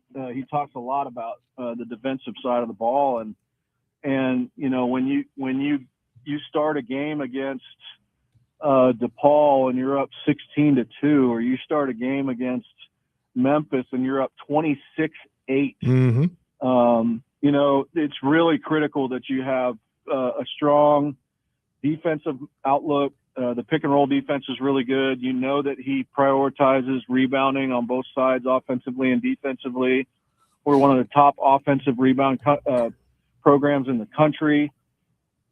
You know, you start to look at some of the micro stats, and I think we were 102 and 102 in offensive and defensive efficiency.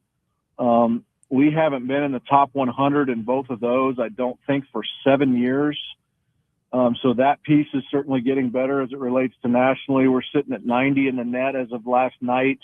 And I think that's our highest net ranking in at least 5 years through January. So there's a lot, Shane, there's a lot of data points that you can look at and say, yeah, man, it's going in the right direction. But at the end of the day, all those data points have to sum up to wins, and wins against teams that are in the top of your league. And so Sunday's really important for us.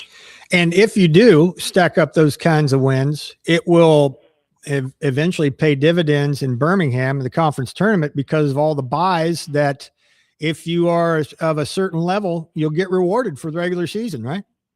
Yeah, top 2 teams get a double bye. If I'm recalling correctly, we changed that format last year, and boy, is that critically important that you can, you know, play a couple of games and get into the NCAA tournament as opposed to having play 3 or 4. You know, you've done this long enough, Shane, that 3 is manageable. When you get into 4, boy, I do think that the teams that play early and win have an advantage when they enter the next round with their opponent that hasn't played yet. But that quickly becomes a disadvantage when you're playing your 3rd game in 3 straight days or your 4th game in 4 straight days. So, you know, getting the bye is critically important. So let's shift gears a little bit, because tonight there will be an opportunity for the public to get their first peek at the baseball team in 2026. Hard to believe that February is almost here, and college baseball, February means opening day coming up in a couple of weeks. But the first pitch banquet tonight's always a fun time to look forward to the spring, not only in baseball, of course, but softball is just around the corner as well. Let's start with baseball, and how you have welcomed and gotten along with a good amount of new faces on the coaching staff with Brian Green. Yeah, we got 31 new players on this roster, so a complete roster overhaul. You've got Colin and Madison Wilbur. Colin's our catching coach. Marty and Christy Lees have joined the staff. Marty's recruiting infield. You've got Jason and Michaela Foster. Jason's an analyst for us. And then you've got Logan and Brooke Barrett. Logan's sports performance. So we've had a complete overhaul from both the staff and the roster standpoint. And I think that's really important, Shane. I mean, this program is as near and dear to your heart as it is to anybody else's. And we've got something to prove this year. And I think you can see that in the players and the sense of urgency that's going on right now. You definitely saw it in the fall. There is this notion of we've got something to prove after last season, and the guys are motivated to do that. And I get the we get started in 3 weeks? Yeah, that's right.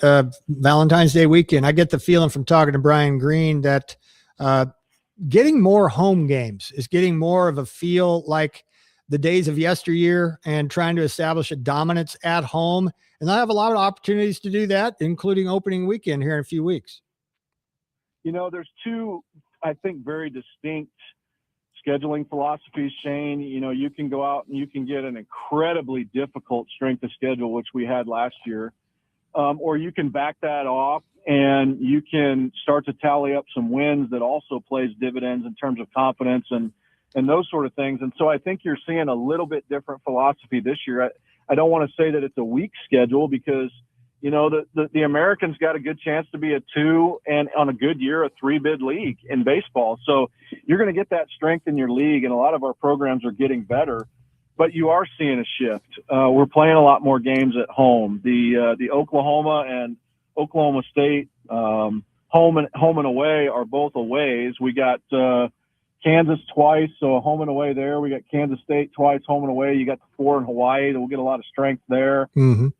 But we play a lot of games at home. I think we open up with that 4-game set against Northern Colorado. And I think it's important for our guys to get into the winning ways in Eck. And also, in addition to that, maybe most importantly for those listening, the amenities at Eck. Just when you thought it couldn't get much better at Eck Stadium, which is a beautiful facility, it keeps getting better thanks to the contributions of some former student athletes here, donors, and just lovers of Shocker baseball. It really has. You know, I did the math the other day, Shane. I think in the last 2.5 years, we've put just over $3 million into Eck. New lights. We did the new seating and the premium low seating down the first base side last year. And then you've got the Brent Kemenetz pitching and performance lab up on that elevated first base side. We have redone, completely renovated the restrooms upstairs in the suite press box level. We've done some things in the All-American Club. It's a beautiful facility. And Shane, you know that there's some areas that it needs a hug, and we're trying to do that in a responsible and methodical way. But then you've got donors like former players like Thomas Coaches that put in a 16 by 60 foot deck in right field a couple seasons ago, and then we'll debut Kosich Pavilion in left field. It's a ground level, so a left field level type pavilion that's got a 2-tiered deck, and then it's got this substantial metal structure over the top. That eventually we'll get some heating in there, but it'll be a great tailgating type experience in there for large groups. There will be some games where it'll be open to the public as well. So we've got a lot of really, really good options and hospitality options for baseball. We just sold 2 suites. So we're really excited about that. I think we've got 2 remaining open, one of which likely will remain open unless we get it sold preseason for single game sales. Mm-hmm. So there is a wide variety of options when you're looking to buy your Shocker baseball tickets, and certainly need people to do that. It's an important financial engine for our department. And I just want to say too, when it comes to baseball and softball facilities now with the Wilkins Stadium master plan fully underway, that I don't think it's even limited to Midwest. Good luck finding a baseball and a softball complex that are both top notch, like Wichita State's is anywhere in the country. Now, Christie has chosen to pretty consistently open the season away from Wilkins Stadium, and we'll do so next Friday down in Waco, and they'll spend a good amount of time away from Wichita. But once they get back, softball fans, I think, will be pretty thrilled with what Wilkins Stadium looks like right about now, if you haven't seen it in a while. Yeah, there's no doubt. I think the first year I was here, Shane, the season prior, I want to say we had somewhere between 18 and 22 home games. And progressively, Christy has increased that, and certainly appreciate the opportunity to play at home. So I think that piece is really important, and she's bringing in some unbelievable clubs into Wilkins Stadium. But you mentioned we just finished up the indoor facility, which is a full 120 by 120 infield with hitting and pitching tunnels. And that's not only an upgrade for softball, but indirectly it's an upgrade for baseball, right? Because you have less of a need to share facilities. Mm-hmm. Softball will get over in Bombardier to still do some long toss and line drive type stuff, but they're relatively self-sufficient in their facility, about a $4.5 million facility. And then we will break ground in April on the team operations building right next to the indoor infield behind that third base dugout. And that will be mud room, training room, team rooms, locker rooms, all the things and the amenities that you're seeing at ECK in phase 5. It will be a remarkable softball facility. So what I'm really excited about, Shane, is this is the last season for softball on the first base side in the old facilities. Mm-hmm. After this season, they'll transition over to a brand new dugout that we spent about $600,000 in. Restrooms, some really nice amenities that connect into the indoor infield and this new Wadsworth Family Operations building. And then the old spaces, not dissimilar to ECK, become really nice visiting team spaces for the teams that are coming in. So 2 first-class facilities we're really excited about. That brings back old memories, dating back about 35 years, if you know what I mean, changing sides. That's a good thing. I know what you mean. Yes, that is a good thing, too. So, Kevin, good to catch up with you. Have a great weekend, and we'll see you soon.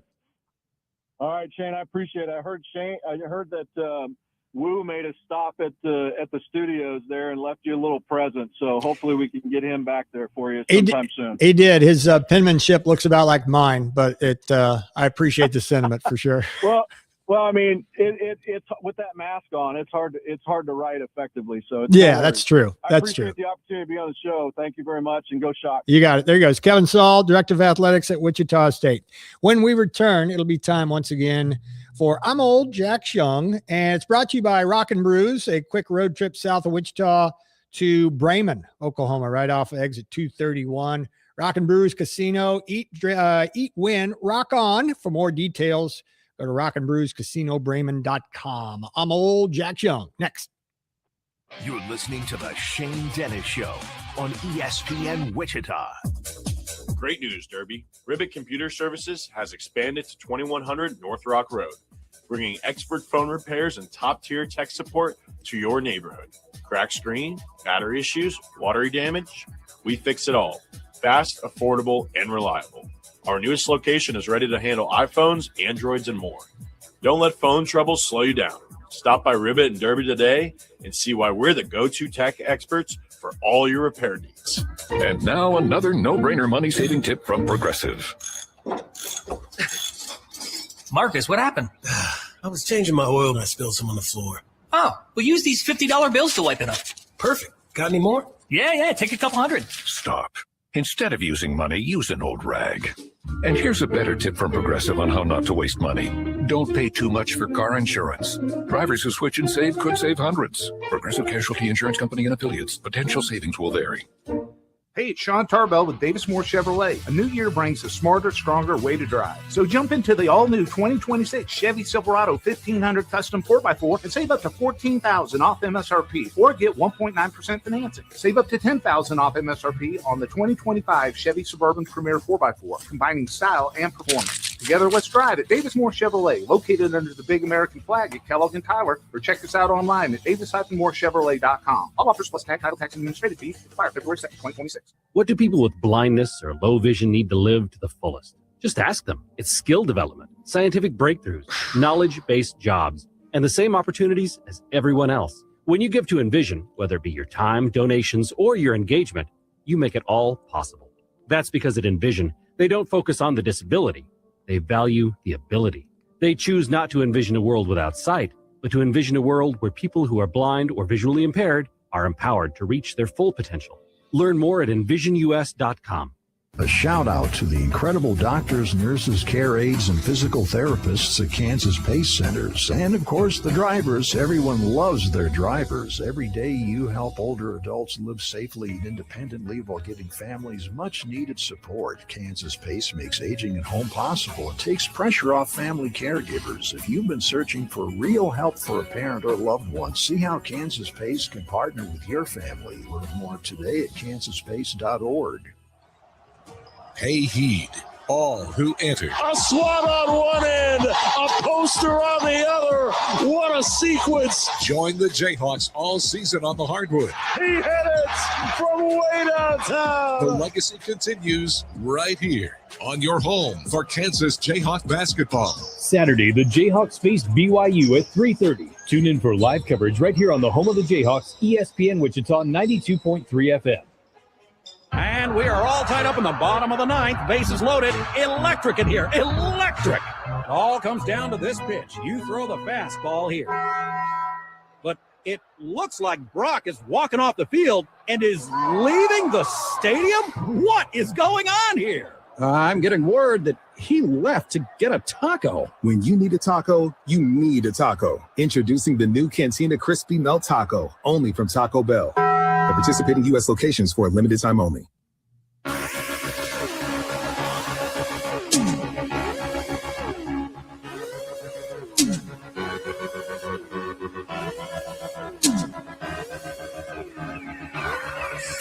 Superstar, where you from? How's it going? I know you got a clue what you're doing.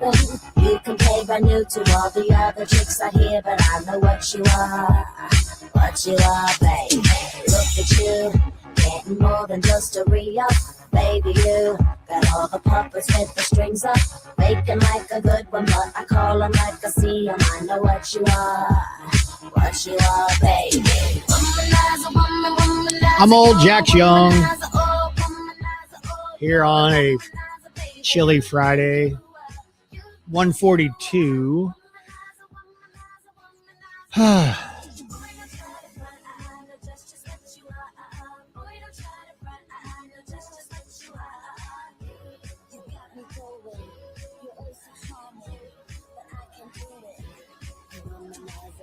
Let's see here.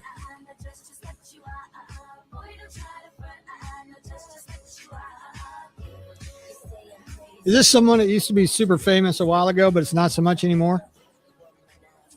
You'd be right.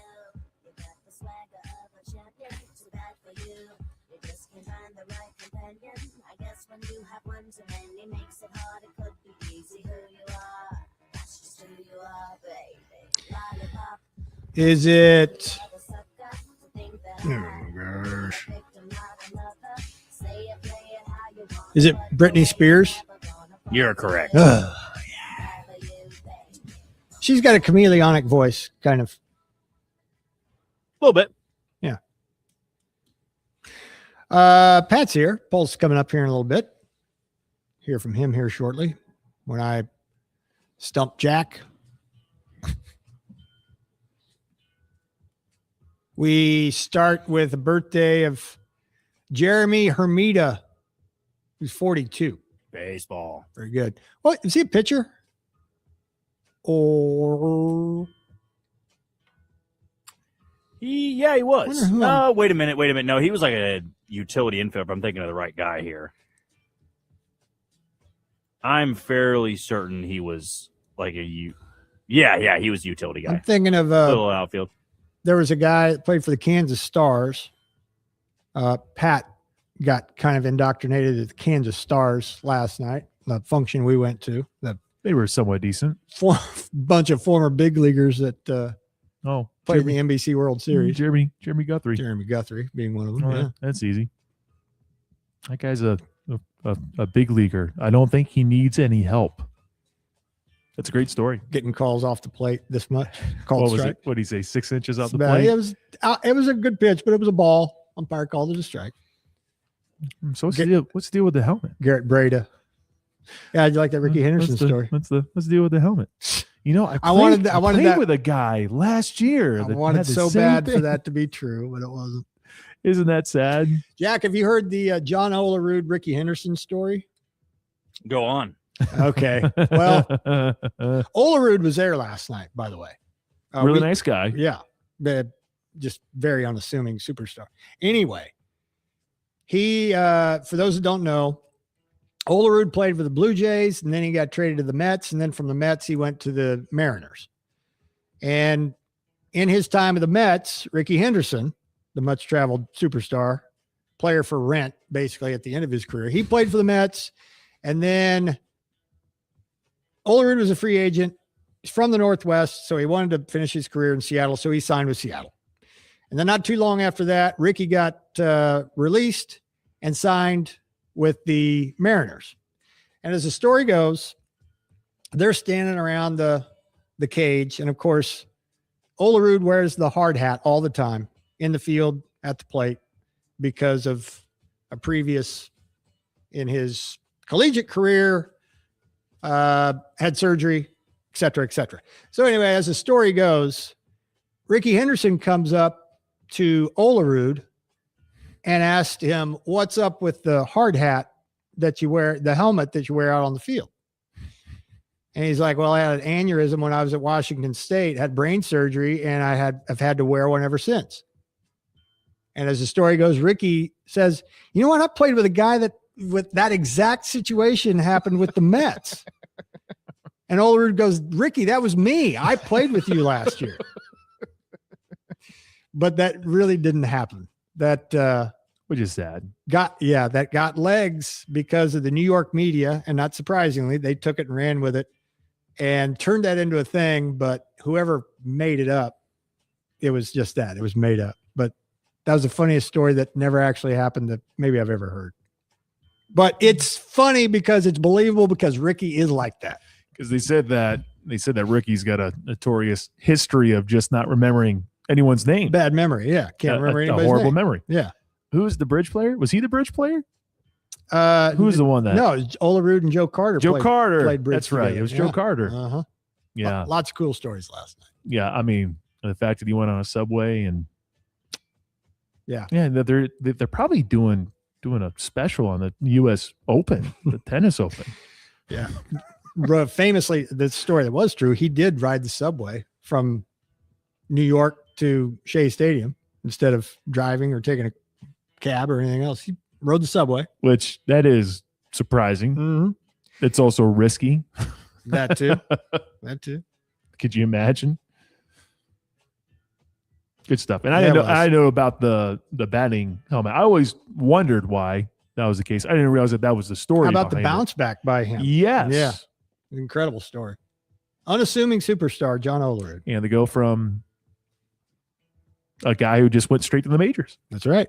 Yep. Which, good on you for that memory. Mm-hmm. So as Darren Dreifert, one of those 24 players. Is that what it is? Yep. 24 guys.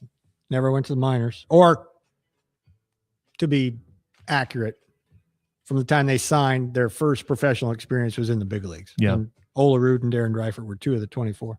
That's pretty amazing. Yep. Delta O'Neill, 49. Delta's a guy. Why not basketball? Football. Former cornerback for the Broncos. Jalen Rose, 53. Fab 5, Michigan Wolverine. Pacer great.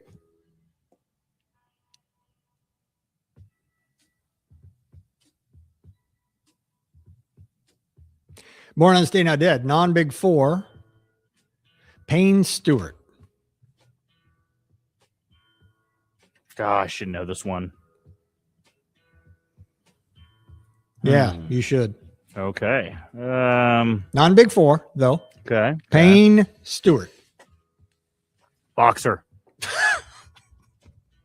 That's an epic guess. That is an epic fail is what it is. Why did you say football? Oh, you said non-Big Four? Non-Big Four. 3-time major winner in golf. He's the guy that died in the plane crash.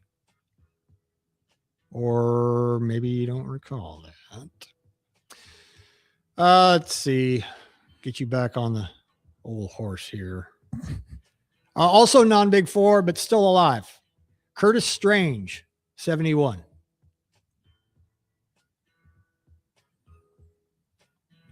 A lot of non-big fours today. Yep. Oh, Lord. Why not golf? Stick with that. Very good. Yes. Nice. Curtis Strange, U.S. Open winner back in the 80s. Analyst also. I would have accepted analyst. Golf pro, that Jack Johnson. Yes. Big golf guy. He knows all things golf. Right, Jack? Yeah, I'd say in my lifetime, I have sat and watched a total of 3 minutes of golf over the course of my entire life. Impressive. I mean, that's more than I thought it would be, to be honest with you. I thought the answer would I think be I'd zero. rather go back and redo college than sit through an entire day of golf. God. So dramatic. Here comes the people on the text line. I Probably can't not. believe Jack. I don't know that you're going to get much pushback when it comes to golf. Oh, I will. I will. We don't get much golf banter on the old text line. Somebody will. The old curmudgeon, Jack. Last chance. Old young guy. Wouldn't that make me the opposite of an old curmudgeon if I didn't like golf? Well, yeah, that's true. In He's that onto something. in I that was gonna particular say. case, it would. Yeah. Hold on, I'm cooking. Born on this day, not dead. You'll get this one. Davy Johnson died last year. Davy Johnson was the former manager of the Nationals. Yeah, among others. Orioles. Pretty sure he's Nationals. Mets. Yeah, he was. 2012. Mets, when they won the World Series in 86. Once Upon a Time in Queens. Featured in that. Was an all-star as a player. World Series. Back in the 60s. I think he went over to Japan and played too, but maybe not. Would have been 83 today. Checked out last year.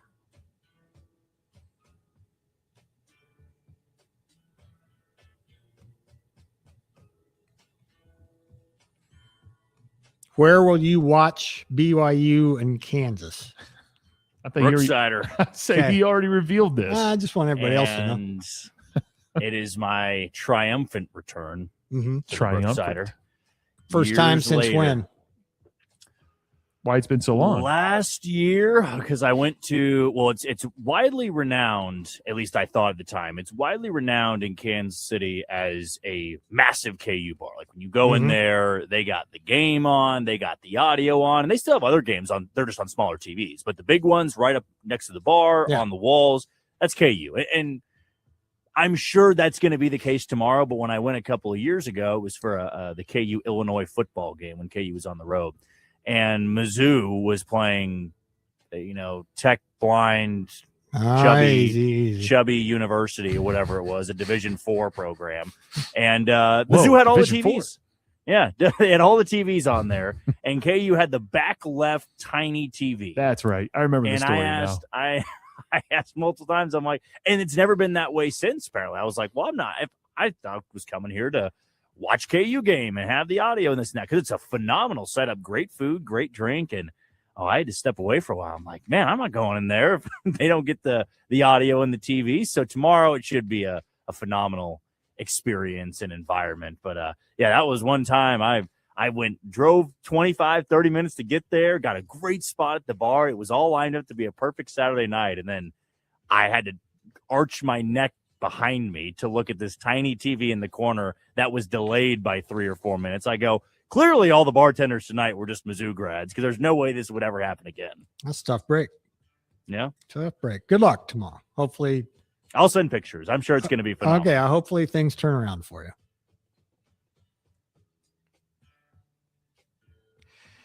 Dying on this day, 3 years ago today at the age of 84, Bobby Hull. Oh, man, this is another one. Let's go with football. Hall of Fame hockey player. I love the confidence, though. His kid, Brett Hull, would I guess that wouldn't have mattered. He was a tremendous hockey player as well. Yeah, that wouldn't have helped me at all. Okay. Dying on the same day, Same day, same year. Bobby Beathard. Hint if you need it. Yeah, mine as well. It's been a rough day for me. Yeah, it has. He was an executive.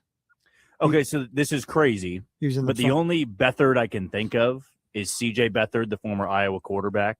So I'm going to go football. I think this is his granddad. A Texan? Hey, So, yeah. okay. Right? Yeah. C.J. Beathard? Nice. Was he Texan?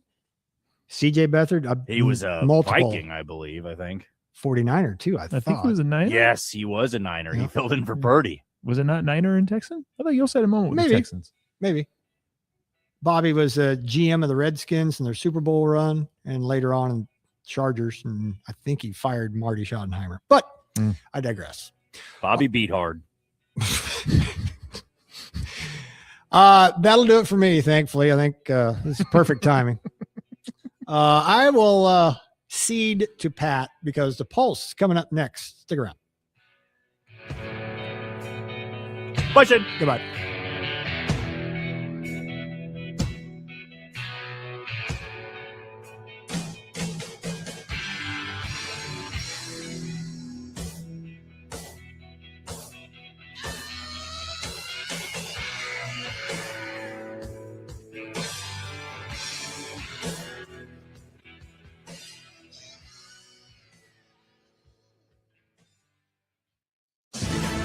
Wichita's sports leader. ESPN Wichita 92.3 FM. KKGQ Newton. Follow the Shockers on Wichita's new sports leader. ESPN Wichita 92.3 FM. College basketball is the greatest sport in the world. What makes it special is the crowds. I'm hoping that students will get out in the snow for a couple of hours. I hope they're able to come in and enjoy what's going to be a really good basketball game. Your home for the best Wichita State basketball coverage all season long is right here on ESPN Wichita. Are you tired of replacing your roof every 5 years?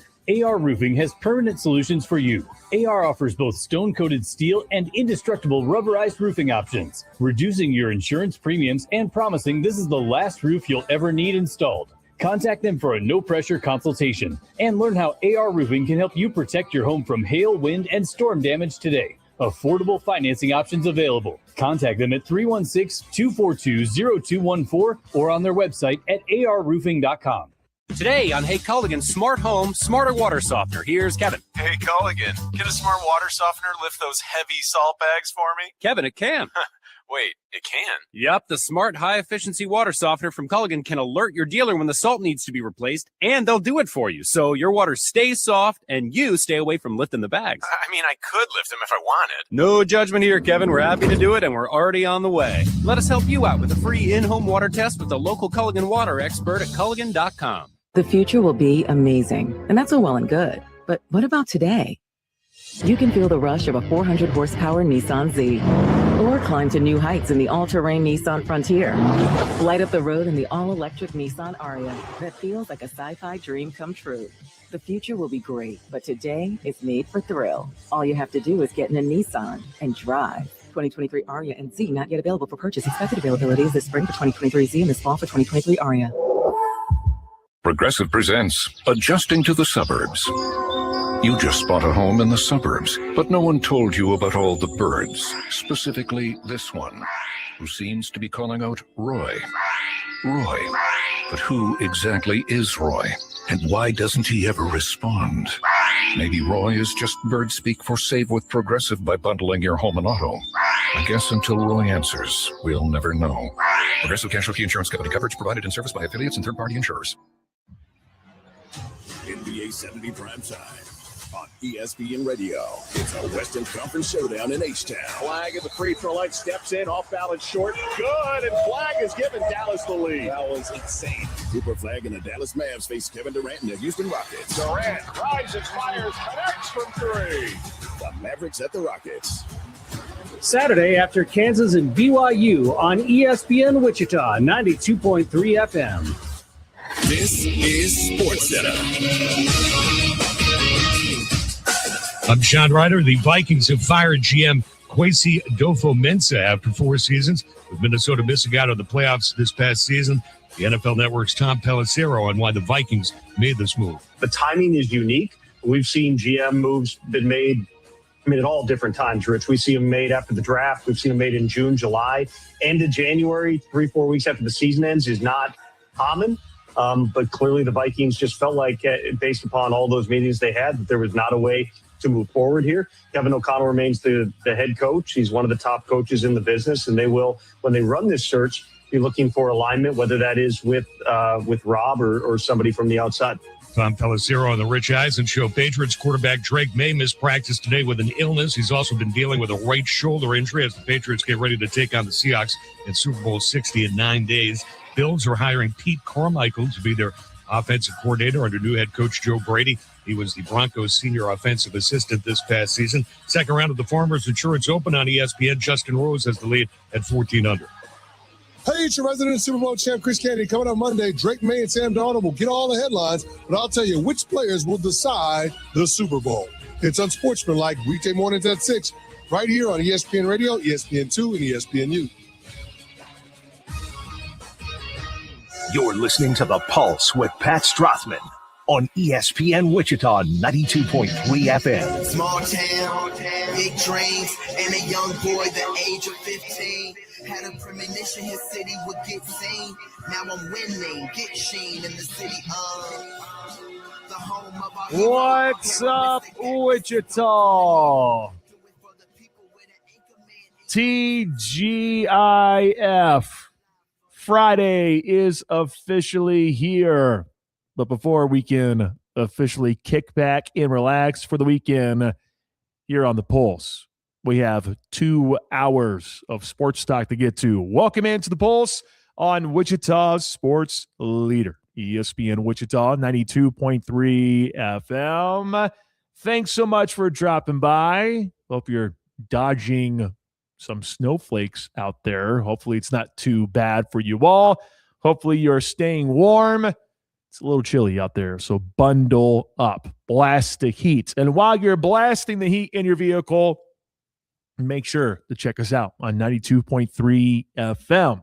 If you are on the way home or going to the office and you're trying to lock back in and get work done before the weekend, but you still want to listen to us, but you don't have a radio, here are the options. Head on over to ESPNWichita.com.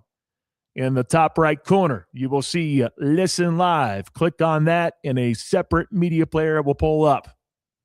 That's one option out of many. ESPN Wichita, 92.3 FM. Say that to your smart speaker at the house or at the office. Download the ESPN Wichita app. That goes wherever your phone goes or smart device goes. And on that app, you will have everything in one location. You can check out our live programming. And as you are listening, feel free to give us a call. There's an option for you to do that. You can also use the text line on there. If you need a reminder on all of our social media platforms, we have that for you. You can check out podcasts as well. And when you start one, if you go somewhere else, you can always go back and click play once again. It's a thing of beauty. Thing of beauty. So feel free to download the ESPN Wichita app, which a lot of you have done that. So thank you for doing such wonderful things. Also, thanks for watching. If you are a watcher, if you like watching us on YouTube or on X or on Facebook, guess what? We thank you for doing that. But if you didn't know about streaming on those different platforms, there you go. Now you know. Check us out on Facebook, X, and YouTube. I'm Pat Strathman. Jack Johnson is producing this thing. 316-669-4996. Feel free to hit us up today. We will use that phone line one time today. We'll have one guest. That is Fat Jack at fatjacksports.com. We don't have anything to choose from. We're not going to do any picks today. But I do have some questions in regards to the Super Bowl. That guy knows a lot about the Super Bowl, how to go about betting on it, especially the right way. We'll get to that coming up in a little bit. But outside of that, hit us up, 316-669-4996. 4996. Hit us up on the text line, 316-247-0923.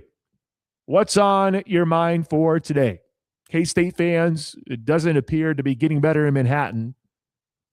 If you want to talk Kansas and BYU, if you want to talk about Wichita State and a game against Tulsa coming up on Sunday, fire it up on the text line, would you? 316-247-0923. Interact on social media. Be part of the thousands that are on social media. Thousands and thousands of you on our social media platforms. Over 10K for followers on Facebook, and that continues to grow. I think we're nearing 2K on Instagram, which is great. Our X has been doing quite well. The interaction on social media has been superb lately. So if you want to join the fun, head on over to Facebook, X, and Instagram. Also a reminder, check us out on YouTube. We're looking for more followers on our YouTube channel. Head on over to ESPN Wichita 92.3. Make sure to hit that subscribe button and tell your friends about ESPN Wichita. The lineup for today is pretty simple. Our Fridays are always loaded. Coming up, we have Fat Jack at fatjacksports.com. 24 karat gold play of the week brought to you by Phil's Coins and Bullion. That's coming up at 2:45. In the second hour, our Davis Moore Chevrolet drive to a victory. What drives Kansas State, Wichita State to victories? We'll get to all that coming up at 3:02. 3:25, we'll have our latest high school athletes of the week presented to you by Distinct Inc. and our friends over at Great Clips. And then at the very end of the show, what's on tap, buy or sell, presented to you by Busch Light.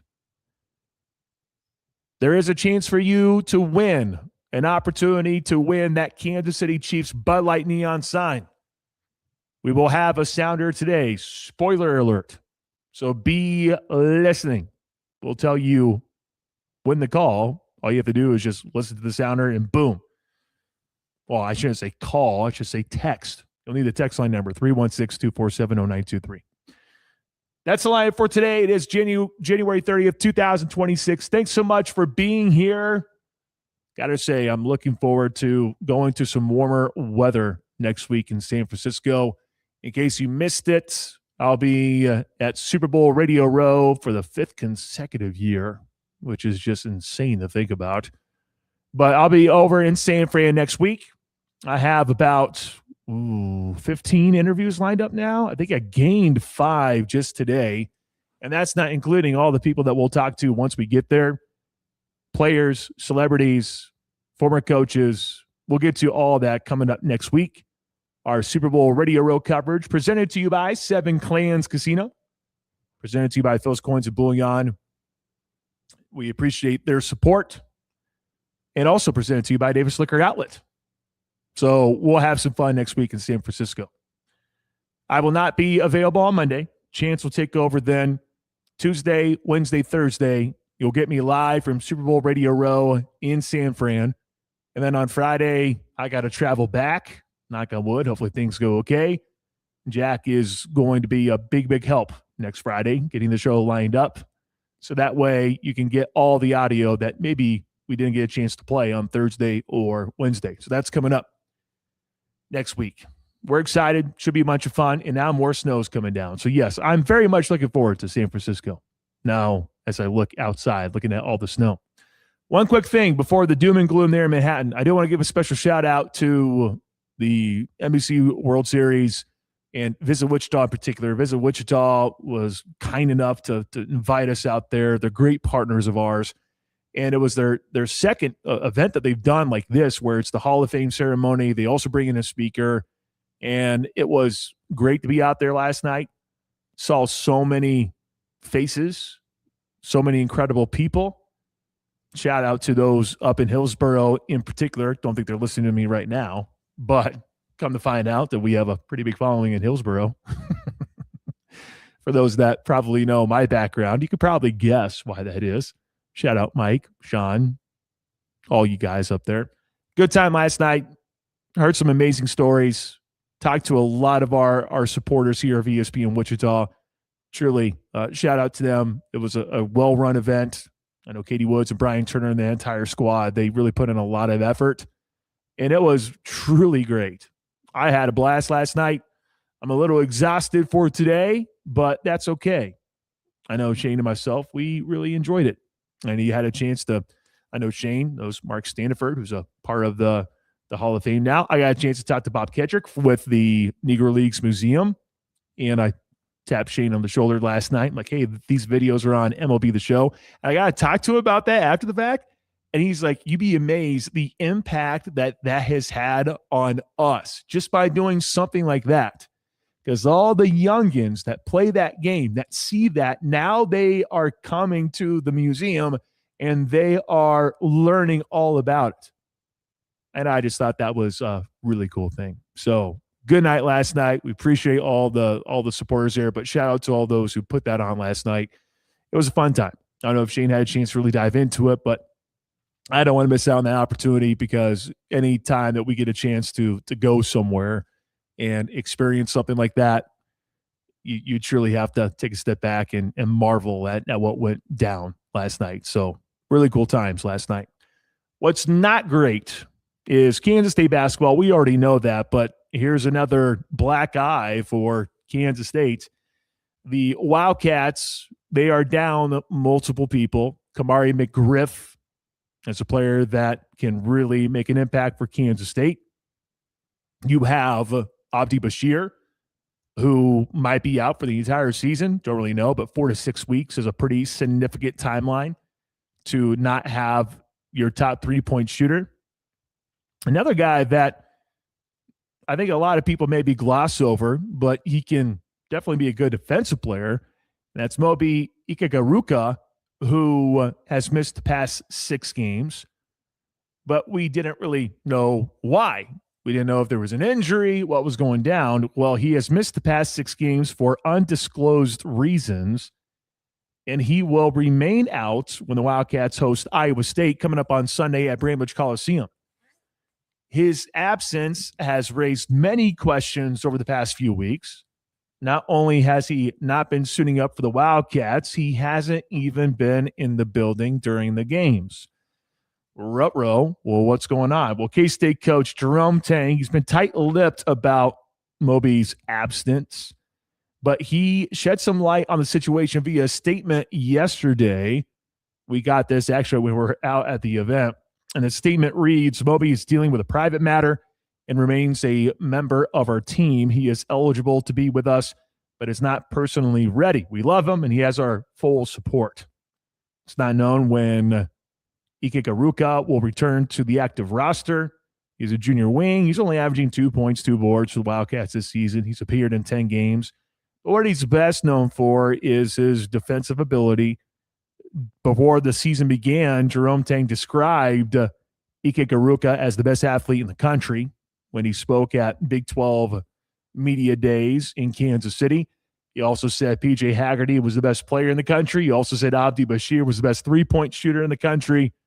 He may be embellished a little bit, but it just goes to show you that Jerome Tang really liked his roster and the way it was constructed.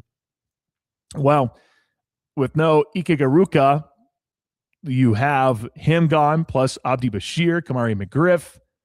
You have those guys who are out. A lot of guys probably aren't going to lose too much sleep over Ike Garuka for the most part. But it is another situation in Manhattan that raises an eyebrow, to say the least. Because it wasn't that long ago when you had a player by the name of Naquan Tomlin. I'm not trying to say this is apples to the apples, and it's the exact same situation.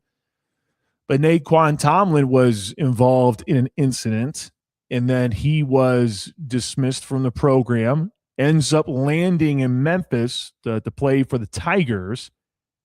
And I just remember K-State fans a year going, could you imagine this team had Naquan Tomlin?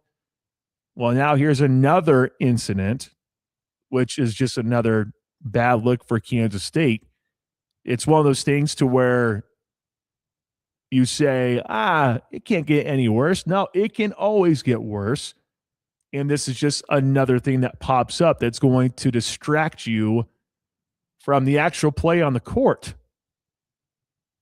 Now, you can't control what guys are going to do 24/7. Of course, you have a conduct policy that's in place. If you break it, then that's the result. You get dismissed. But this is just another thing to add to the filing cabinet for Jerome Tang and Kansas State men's basketball. You can't control everyone and what's going to happen with them. I understand that completely, but when you're in a rut and you're trying to get going, get jump-started, just another thing to really kick Kansas State down, which, the Wildcats are already down, but now they're getting kicked even more by this situation. And it just goes from bad to worse. Just continues to get worse there in Manhattan. And a lot of people wondering what's going to happen next year. We already discussed a little bit on Wednesday about Jerome Tang. What's next for the Cats? Can they do anything? Come to find out, $19 million buyout. That's quite a bit of money. I was talking to a K-State supporter earlier today who was saying, they got the money. They want to make the move. They can make the move. I don't know. 19 mil is 19 mil. That's a substantial amount of money there for Jerome Tang.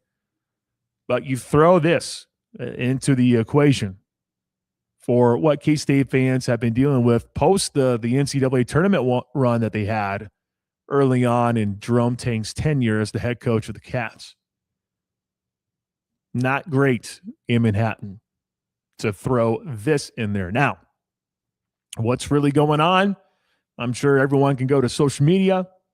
You can try to draw your own conclusions. You can do that if you would like. I'm not one who's going to do it because we all know that rumors pop up all the time and you never know what's really accurate. But that is definitely concerning to see this pop up for Moby Ikikaruka. And he's only a guy that's averaging 2 points, 2 boards. And maybe that's why maybe a lot of people aren't maybe so up in arms about the situation. I don't know. And I don't really know what went down. Some people might be digging details and figuring it out right now. And maybe they are getting to their own conclusion, realizing, wow, this is a horrible situation. Horrible, horrible situation. But until I get that information, it's hard for me to really come to an answer there. But it's just another incident away from the floor and just piles on to this disaster of a season. Guys injured, some guys not being cleared. Jerome Tang was put on blast for saying something like that, saying that the rules have been changed, making it hard for him to construct a roster. Another incident away from the floor, like what you saw in Naquan Tomlin. Now, it's not the exact same situation, but just bringing it up with how it continues to spiral. I think Shane really said it best on his tweet earlier, saying that there's this dark cloud over Manhattan. And you sure hope that it gets cleared soon. It needs to happen. Or it's just going to continue to spiral. Just because you think it truly can't get worse. Oh, no, it can't. It can always get worse. It can always be worse. I hope that's not the case for K-State, but you never know what's going to happen next for this K-State team. I would say it's a roller coaster season, but there's not really a lot of ups here on this ride. It's almost like you've been going down from the highest point of the coaster and you're just going straight down and you have yet to reach the bottom. We don't know if K-State has truly reached the bottom at this point. 316-247-0923. K-State fans, what do you make of Moby Ikikaruka in that situation? Again, I don't have a lot of information in front of me, but it just continues to be another black eye for Kansas State, a men's basketball program that really can't afford any more punches like this. Jack, another incident in Manhattan. Just when you think it can't get any worse, oh, hey, little reminder, it can get a little bit worse. Yeah, I mean, it's really going from bad to worse in Manhattan. And when you just want to be able to focus on getting things turned around and get back on the winning side of things, you got to deal with off-court stuff. And that's been the theme of Jerome Tang's tenure really ever since the first year he took over. You had the Naquan Tomlin situation, and you had the Achor situation. Even for a little bit of time, there was some drama of him and Doug McDaniel, and there was some very murky words said in postgame a couple years ago. I guess that was last year when he wasn't starting, and it was like they weren't getting along, and was he going to stay? And it always seems to be something. And I know that K-State fans are more so frustrated with the performance on the court right now, but when you add in this, I mean, this just, it does feel like the end. We talked about it after the West Virginia game, how the way Jerome Tang is speaking in pressers is eerily reminiscent of what it was like for Bruce Weber at the very end, where now there is no care at the podium, but you're kind of just pointing fingers elsewhere, and this is going wrong, and this is going wrong. I'm being cheated by the NCAA. My guys aren't healthy. And now you've got off-court issues where Ike Karuka, just wasn't even on the bench with the team, and it was rather quiet, and I can't really recall anybody pointing that out when he was showing up on the injury report and he wasn't there, and nobody's saying, well, what's the injury, right? Why isn't he out there? What's going on? It's not like Abdi Dashir's foot injury, and it's not like McGriff as well with the injury that he sustained. This is clearly an incident where we're only left to speculate, which you hate to do in situations like this. And oftentimes with the coaches, when they are so uninformed, or I guess they're not being uninformed, they know what's going on. They are not informing the public of what's going on. It allows the fan base to speculate on what's really going on. And there's probably few people in the athletic department that actually know what the case is, whether that's a mental situation, whether that's a legal situation. We don't know. And quite frankly, we may not ever know. Yeah. I don't know if he's going to play again this season. It might be one of those scenarios where he's back and, hey, there's no issues there. Or it might be a situation where he gets kicked off the team and that's it. And you never really hear more about that.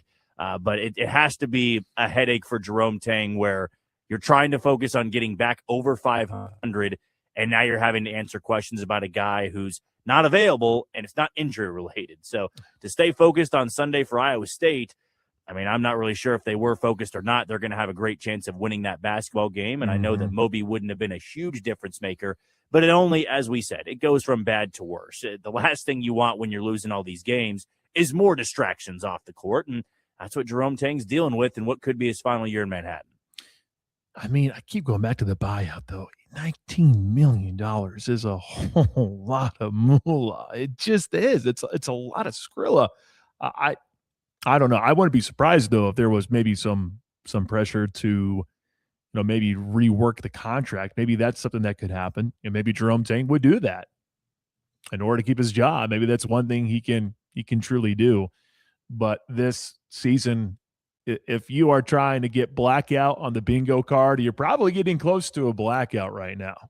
You're getting close because there have been a lot of incidents and a lot of close losses that we've seen with this K-State men's basketball team. Hello, Mr. Gotti on YouTube. Look at him saying TGIF. Thank you, Mr. Gotti. But also, who's paying $18 million to bail out KSU's coach? I can see something lining that up for football, but for basketball, hey, I'm with you. 19 mil.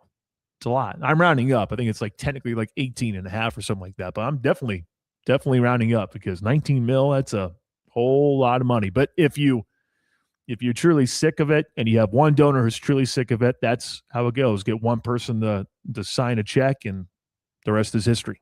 316-247-0923.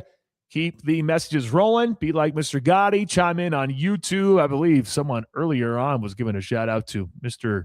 Zach Cooper, which that one made me laugh earlier today. Don't know if Shane saw that or not, but we love the comments on YouTube, so keep them rolling. Let's break. When we come back, there are no games to pick, although if we really wanted to, we could make some selections for this weekend.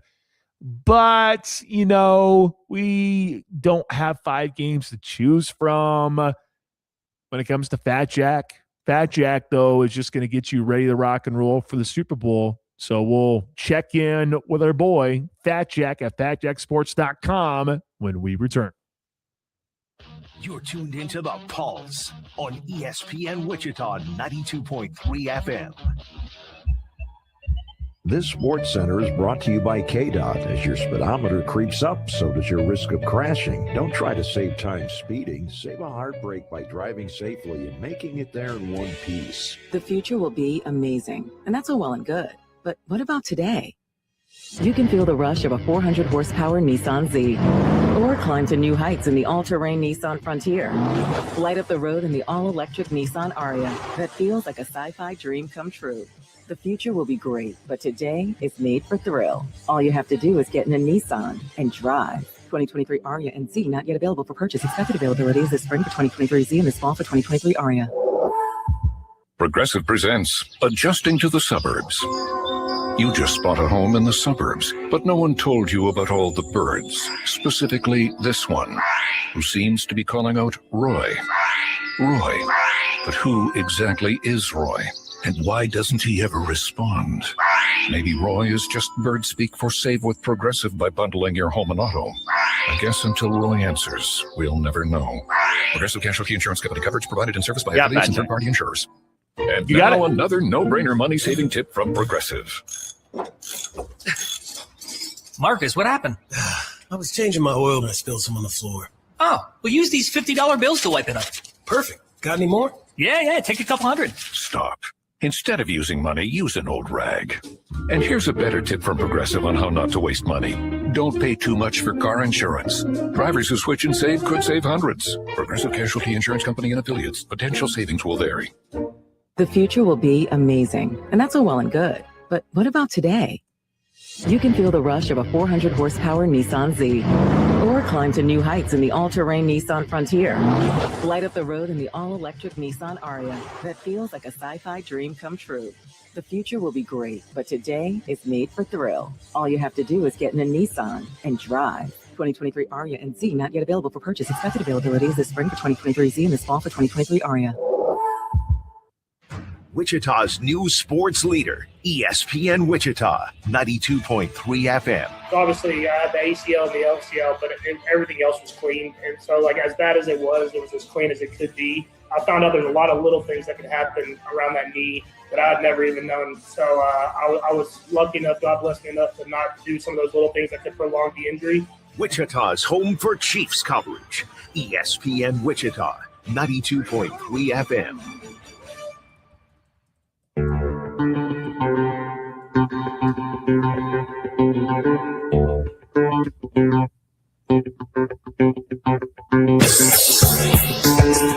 Well, as I look outside, seeing more snow come from the sky, so that's lovely. I don't think this guy is worrying about snow as of right now. I mean, maybe if the snow was green and in the form of money, he's probably experiencing that because he wins a ton. I'm talking about our guy, Fat Jack at FatJackSports.com. Hello, Fat Jack. What's the weather? I need a weather report on where you are because right now I'm looking at snow come from the sky. Surely you're not experiencing the same thing. It's 84 here. Did you say hi to the seals this morning? Did you go see the seals? No, I worked this morning. I a lot of radio this morning. I'm getting ready for the weekend. We got UFC and soccer and basketball. We're 5-2 this week at hoops, and so there'll be 5 or 6 games going tomorrow. So I started the preliminary looking at Saturday's card and getting that done. And I am wishing I'd worn shorts today for sure because it is hot here, and you can tell people walking around in sweatshirts and they're hot or they're in short sleeves and they plan on the afternoon. So, a little bit different than Wichita, but if you're signed up, you care less about the snow, right? You're out sledding and having a good time. We're paying for the sled. So this is a time of year when, you gotta, if you're living in Wichita, Kansas, you embrace the cold at least a little bit and go sledding and that kind of stuff. So, we had a really, really good week. 3-1 last week in the championship week. The only loss were the Rams, and we had the hedge ticket on Seattle. So clients that are with me all year or listen to this segment, I gave everybody the Rams before the NFL season started. If they're a client, then they didn't bet the Rams last week. They hedged and bet, actually 8X on Seattle. So 8X got you 2.5 units of profit on that one bet. And as importantly, it kept you off the Rams last Sunday. And there you went 3-0 in the other games. We had Denver, as I gave you guys here on the air last week, and everybody looked at me like I was insane. Denver covered again and won and covered the number. And then we had under in that game. And apparently, we actually looked at the radar. I don't know what Sean Payton's doing. I don't know what people are doing in Denver, but I mean, who's going for it on fourth down when you're up 7-0? I didn't bet the money line, but I'd be a little irritated if I had a quarterback that had thrown as many passes as the three of us have in playoffs in the last 2 years. You're up 7, have a chance to go up 2 scores. You got one of the best defenses in the league, and a quarterback that the only cardinal sin with him is don't get behind. Why are you going for it there? Kick the field goal, go up 2 scores. I mean, I do think it probably cost them the game. And I was saying that at the time, and not caring, because you could tell early on that New England was going to have trouble scoring. And, oh, by the way, I did look at the radar. It's not like they were in New England, and we knew maybe they didn't understand the TV channels. They're having trouble finding the weather. I don't know what it was, but if you're at home and there's going to be a snow storm comes in that moves, it's like a snow globe, where basically everything's flat and you shake it, and now it looks like nobody can move the ball at all, and you have a back quarterback. I don't know why you're not going up 10. So I blame Sean Payton a lot for what happened to him straight up, but my client's easy winner on the under and Denver. And then we had over in the Seattle game, almost as easy as those. So easy 3-0 with the other ones. Basketball won again last week. Soccer won again last week. Soccer went 5-2 on Wednesday, plus 4 games because a lot of those were underdogs. So a really good run, whether it's snowing on you or whether it's 84 degrees. You're right. If you're making a lot of money, you probably don't give a damn about the weather outside. That's for darn sure. Hey, the money will keep you warm. With the Super Bowl coming up, I think it's a perfect reminder to talk about the Super Bowl, but the amount of money that's going to be on this game is truly incredible. Do you know the actual numbers of how much money is going to be on the Super Bowl coming up next week? Do you know how much is going to be wagered? I don't. It's been a record, with the expansion of sports gambling, and people in Kansas know that as well as anybody. With the expansion of sports gambling, everybody becomes Kenny Rogers over the next 2 weeks. So even if you're not a regular bettor, a lot of people in and around Wichita and Kansas City, and frankly, a lot of states that hadn't been able to bet legally will have plenty of opportunities to go place a bet, and a lot of them will. They'll open up accounts or they'll go fund their account to bet the game, so they'll have a little more interest. So it's been setting records on the amount, total handle over the last 5 years or so. I wouldn't expect that to change here, and I would expect Seattle to be super, super heavy on the amount of money coming in. And, we're going to, next week, I'm sure we'll break down the game and you guys will give out your picks. And I guarantee you're both going to take Seattle. And it makes perfectly good sense. But at some point, you got to look in the mirror and say, if I'm actually betting money on these games, how am I doing with this theory of betting? Did you have Indiana or did you have Miami or Florida? Did you have Denver or did you have New England? My only point here is I'm not saying New England is a great play any more than I told you Denver was a great play with a backup quarterback that doesn't throw the ball. Don't misunderstand me. I'm not saying that New England is the right side. I'm saying that at some point you look if you're gambling for money and not for fun. And again, we started with how much handle. That'd be a lot of that people just betting for fun. But if you're betting for money, you look at a game like this and you say, okay, I'm either going to play New England or I'm not going to bet the side. I'm going to figure out another way because and we'll mention this again next week for people who aren't tuning in. But, guys, underdogs, favorites of the Super Bowl do not do well. Over the last 23 years, ask yourself what you're doing 23 years ago, since 03. When I was 12 years old, what was I doing at age 12? Since you were 12, trying to figure out if you're old enough to go get a girlfriend or not, or whatever. I don't know what the heck where you were in that curve, but 16. Okay. Favorites in the Super Bowl period, all right, just favorites, are 7 and 15. So they cover 33% of the time. You're like, well, Jack, that's not horrible, right? I mean, I think that Seattle's one of those 7. I think that it'll be 8 and 15 after this year. Okay, well, let me just go a little further. 3-point favorites or more in the Super Bowl since 2003, since you were trying to figure out what was going on. They're 2 and 9. It's happened 11 times since 2003 that a team has been favored by more than 3 points or not. It's happened 11 times. 2 of them have covered. So when you're betting for money, The one thing you're not going to do is ask for a 20% trend over 2 decades to hit again when you're betting. Let's say that you had to bet everything in your bank account. Would you bet on Seattle, or would you try to find another way? And I think that's the difference between a guy like me, or a guy that's betting for money, and a guy that's betting for fun. Is I understand that sometimes, even though it might all look like it should go one way, that in the NFL late in the season when there's snow on the ground in Wichita, a lot of times it doesn't go that way. It goes the other way. And so even if you can't get yourself to bet the other way, if you can't line up and say, you know what, I'll play New England. I know they've had the easiest schedule in literally the history of the NFL. I know they played a backup quarterback, got 5 turnovers from Houston. Justin Herbert acted like he didn't know what a football was. I know all that happened, and I know that they cannot be that good. I know Seattle's look great. Even if you say all that, you're probably better off, historically speaking, saying, you know what, I'll pass on the side. So that's really my only advice. I think that might save a few people some money. And Seattle might win by 3. I said this last week too.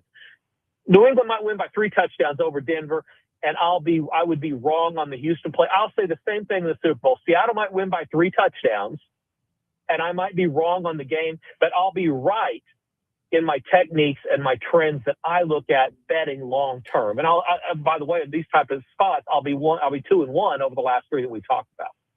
And I was going to ask you this too. When's the right time, since there is such a buildup for this, when's the right time to actually place the bet on the Super Bowl if you're going to do it? So favorites always early and underdogs always late.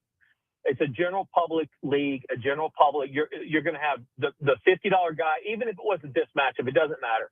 99% of the time or more, the number's going to move toward the favorite because guys betting don't know how to factor lines in, so they're going to bet the better team. It's just the way it is. So if you like the underdog, you should wait.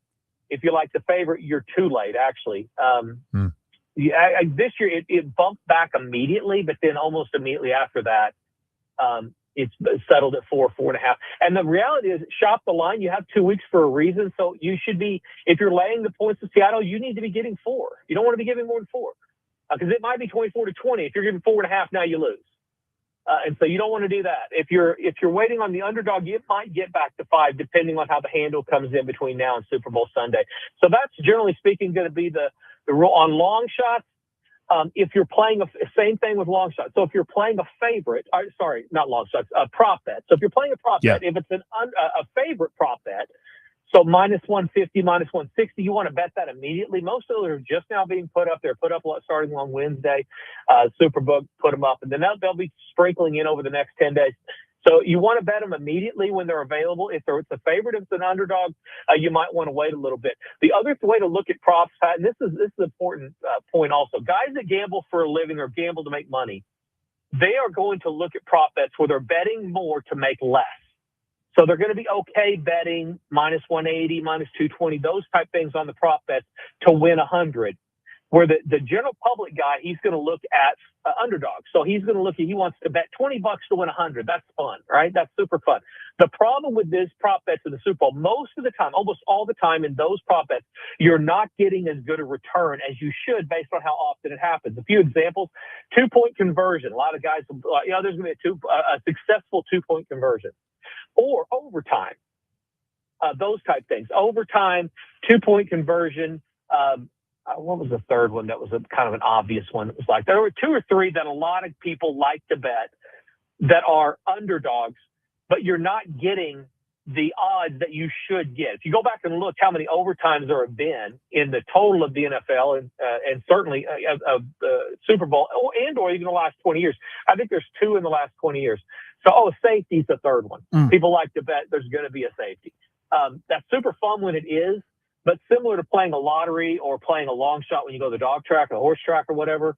It's just no dog tracks anymore in Kansas, but the horse track up there, when you play a long shot, it's fun, but more likely the favorites are going to hit. It's just something general to keep in mind when you're betting on those props. If you're looking at 4 or 5 to 1, expect to lose. I'd be super happy if you win, but those are not the way guys that make money. That's not the way they approach prop bets.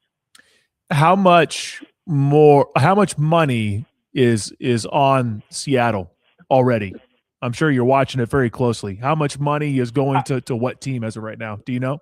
So I'm not watching it. It'll be easily 70%, maybe more. And the reason I don't watch this one, Pat, is because the lines don't move. Now that we're away from them opening it up, with all of the changes in sports gambling, we knew what the lines were going to be. And I told you that last week. It was going to be 3. I said 3.5. Yeah. It came out at 5. Yeah, you did. But I said 3. Yeah. So I knew that based on any combination of the AFC and NFC winners, what the odds were already going to be. And that's not unique. I just know where to look for those things and how to find those things. So because you know that going in, there's going to be an immediate reaction based on where that public money or where the money comes in early, like literally the first few hours. And then it settles. In the Super Bowl, they really don't move it a whole lot because they get a ton of volume. So they're going to leave it right around where it is. So it really doesn't matter. But expect them to be heavy on Seattle by far, 70-30 at least. And maybe more than that. And they don't care about that. They're not in this particular game.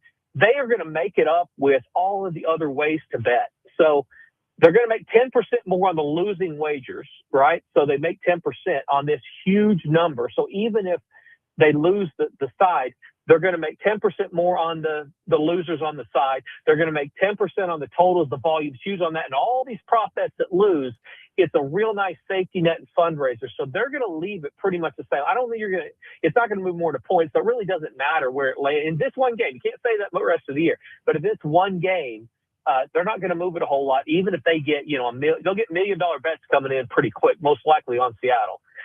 And when they get these bets, you still won't see it across the board move a whole lot. Okay, that's really, really good information. It's such a long buildup. It's good to go over these things. I know prop bet wise, we can talk more about that next week and really get your main takeaways when it comes to that. But with it being such a long buildup, it's one of those where I know some people are like, okay, well, I'm thinking about it now. Do I hop on now? Do I wait? And here's the beauty. If you're a Fact Jack client, you might have already received a message or two in regards to the big game coming up next Sunday.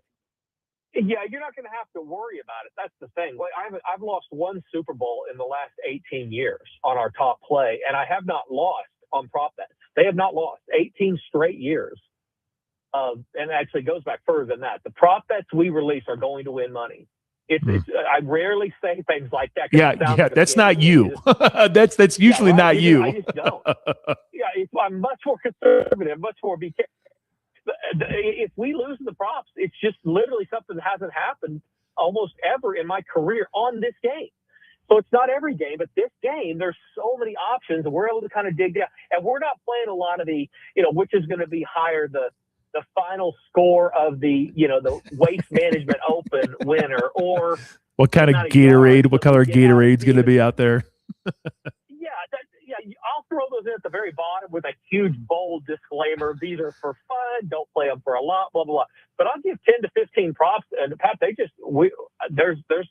free money out there this week for this game. And those go out free when you sign up for the Super Bowl at FatJackSports.com. General information on props. If you're going to bet props, the best way to go about it, if you're not going to sign up, you can't afford the $99, you're smarter and you can do it. Here's just some general advice. If you think one thing's going to happen in the game, bet 4 or 5 different ways for that to occur. So if you let's say you cannot get off Seattle. You think I'm an idiot and I've never won anything, and you're going to play Seattle, you don't care. So if you're going to do that, then you need to play over in Drake May's passing attempts. You need to play over in rushing yards and attempts out of Seattle's running back. You need to play under, most likely, in the in New England's running backs, attempts and carries and those type of things. Because what you're saying is that Seattle is going to dominate to win by 1-4 in the Super Bowl. You're dominating your opponent most likely. And so you're going to have a lead. Well, if you have a lead going into the third and fourth quarter, if you're Seattle, you're running it. You're not going to let Sam Darnold get the other team back in the game. You're going to be okay playing defense because you've done enough already. So that's a lot of running attempts, rushing attempts, all that. And if you're New England, you're coming from behind. So you're going to have to throw it. Drake May's going to have to drop back. You're going to have to total sacks, go over on that. Those type of things. You can bet 5 or 6 different ways to just one theme. And the good news with that is if you're really right, you're going to hit most of those. If you're wrong even, you might still hit some of those. So it's a nice safety net that you can branch out a little bit with one theme. If you like New England, you're going to reverse that, right? You're going to Sam Darnold over. He's going to throw more passes. They're going to have to play catch up. It may come late, but they're going to have to do that. You see a lot of these props turn in the last 2, 3, 4 minutes of the game because they're pretty tight anyway. And then if you have a team that's down, a lot of times, unless they throw an interception on first down when they're down a touchdown or two, more than one score, you're going to win those bets. So that's how you should approach prop bets. Don't just, I think there's going to be a safety. Let's bet money on it. Say that, and then try to get your theme together, what's going to happen, and then bet these player props based on that one theme.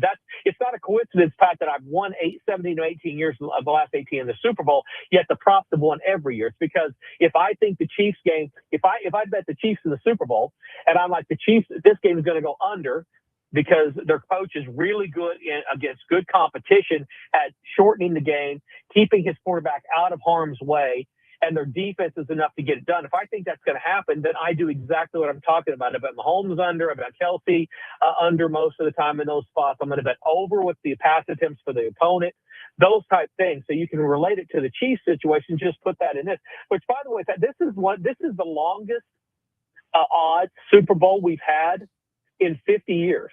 It's the first time ever in the Super Bowl that we've had preseason odds of 60-1 and 80-1. New England was 80-1. People forget they won 4 games last year. And Seattle was 60-1 preseason to make the Super Bowl. It's the first time ever in the NFL both teams have been over 50-1. So a lot of unfamiliar, Chiefs fans are used to not having to think a whole lot about it, right? I mean, you get the Chiefs in the game, you bet the Chiefs. And even if you don't, you know so much about what's going on in Kansas City that you're going to be able to pick and choose some spots. This is a tougher one for at least people in Kansas because not only don't have the Chiefs, they don't have a really good team preseason. Think back about what you were saying was going to happen in August, and that did not happen here from 99 points. Unless you had a kid on a kid on New England's team, you're Drake May's mom. The only guy that said Drake May's going to be playing in the Super Bowl against Seattle, right? I mean, acknowledge that, and then when you're betting this situation, just go a little more cautious if you're not going to get signed up at FatJackSports.com. All right. Well, hey, last question for you: are you going to be in San Francisco? If not, where do I need to go for food? No, it's always Vegas for me. I've done that for 20-something years. There's a lot of clients out there. There's a lot of, on radio hosts and stuff that come out. It's really a nice celebration every year. And I don't want to switch it up because if I ran off 3 years in a row and lost, I might change it up. We might go to the game. But I do so well. I don't want to mess with it. San Francisco has really good food. Go to the wharf for sure. You'll see lots of animals down there and lots of walk-up stuff. I don't spend a lot of time in the Bay Area other than like going to Pebble Beach and those type things. So you won't have any trouble finding some good food, though. If I talk to I've got a couple of friends that live up there. I'll text them and forward you whatever they tell me. I appreciate it. Yeah, Radio Row next week, and looking forward to being out there once again. And I'm sure there'll be some people trying to say, hey, get my guy on. He's really good at predicting bets. And I'll say, nope, I'm good. I already got someone who comes on every single week and does a great job. Fat Jack, appreciate you, man.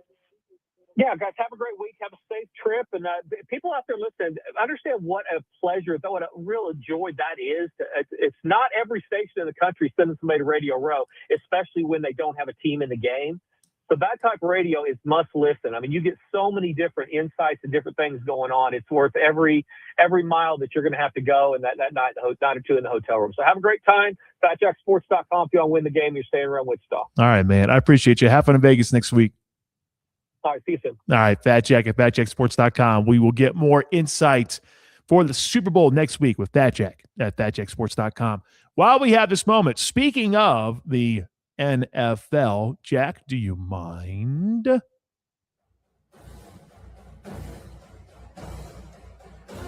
I told you that the sounder will be playing. You have, 3 more chances left. Last chance for this week.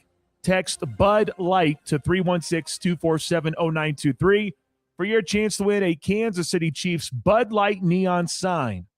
Text Bud Light to 316-247-0923 for your chance to be entered to win a Kansas City Chiefs Bud Light neon sign. It's brought to you by our friends at Bud Light, the official beer sponsor of the Kansas City Chiefs. Must be 21 or older to win this bad boy. Remember that Bud Light is just amazing to have when it comes to the big game. So make sure to get you some for next week. All right, 316-247-0923. Text Bud Light to 316-247-0923 for your chance to win a Kansas City Chiefs Bud Light neon sign. Our 24-karat gold play of the week is coming your way next. The heartbeat of Wichita sports fans. The Pulse on ESPN Wichita 92.3 FM. Research shows listeners prefer a personalized experience. So to help you remember, Liberty Mutual customizes your home insurance. We personalize this ad for Amber, who really misses boy bands from the 90s. Hey girl, I'm the cute one, here to tell you how Liberty Mutual customizes your home insurance so you only pay for what you need. I'm the heartthrob. The only thing I love more than you is saving. And I'm the other boy in the band everyone forgot about. Only pay for what you need at libertymutual.com. Liberty, liberty, liberty, liberty. Hi, I'm Martha Stewart, and I have a question for you. You know that unwelcome guest everyone wishes would just leave already? That's COVID-19. That's why I got an updated booster designed to help protect against recent Omicron variants. Got it? Check eligibility and schedule your updated COVID booster at vaccines.gov. Sponsored by Pfizer and BioNTech.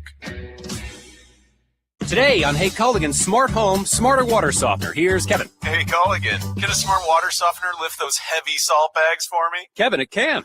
Wait, it can? Yep, the smart high-efficiency water softener from Culligan can alert your dealer when the salt needs to be replaced, and they'll do it for you, so your water stays soft and you stay away from lifting the bags. I mean, I could lift them if I wanted. No judgment here, Kevin. We're happy to do it, and we're already on the way. Let us help you out with a free in-home water test with the local Culligan water expert at Culligan.com. Nobody protects you from mayhem like Allstate.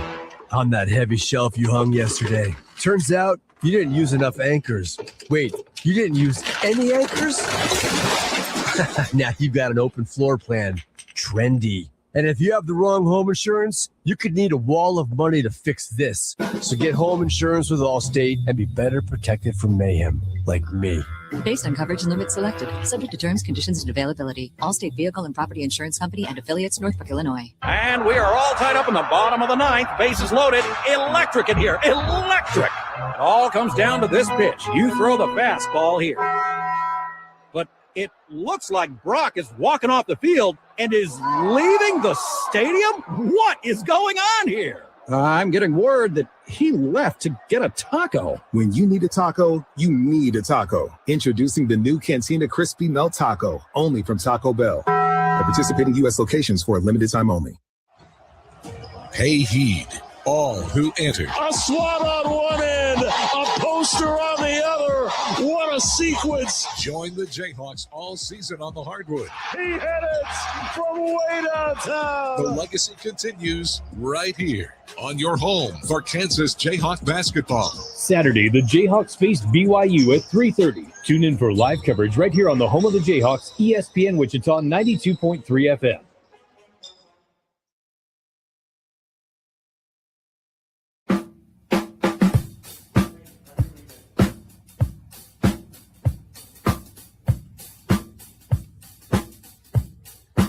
$24-karat gold play of the week.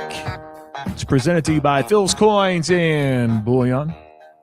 They do some good stuff over there at Phil's Coins. They're also a sponsor of our Super Bowl Radio Row coverage. That was nice of Bad Jack to say it's a rarity to send someone to Radio Row when your team's not in it.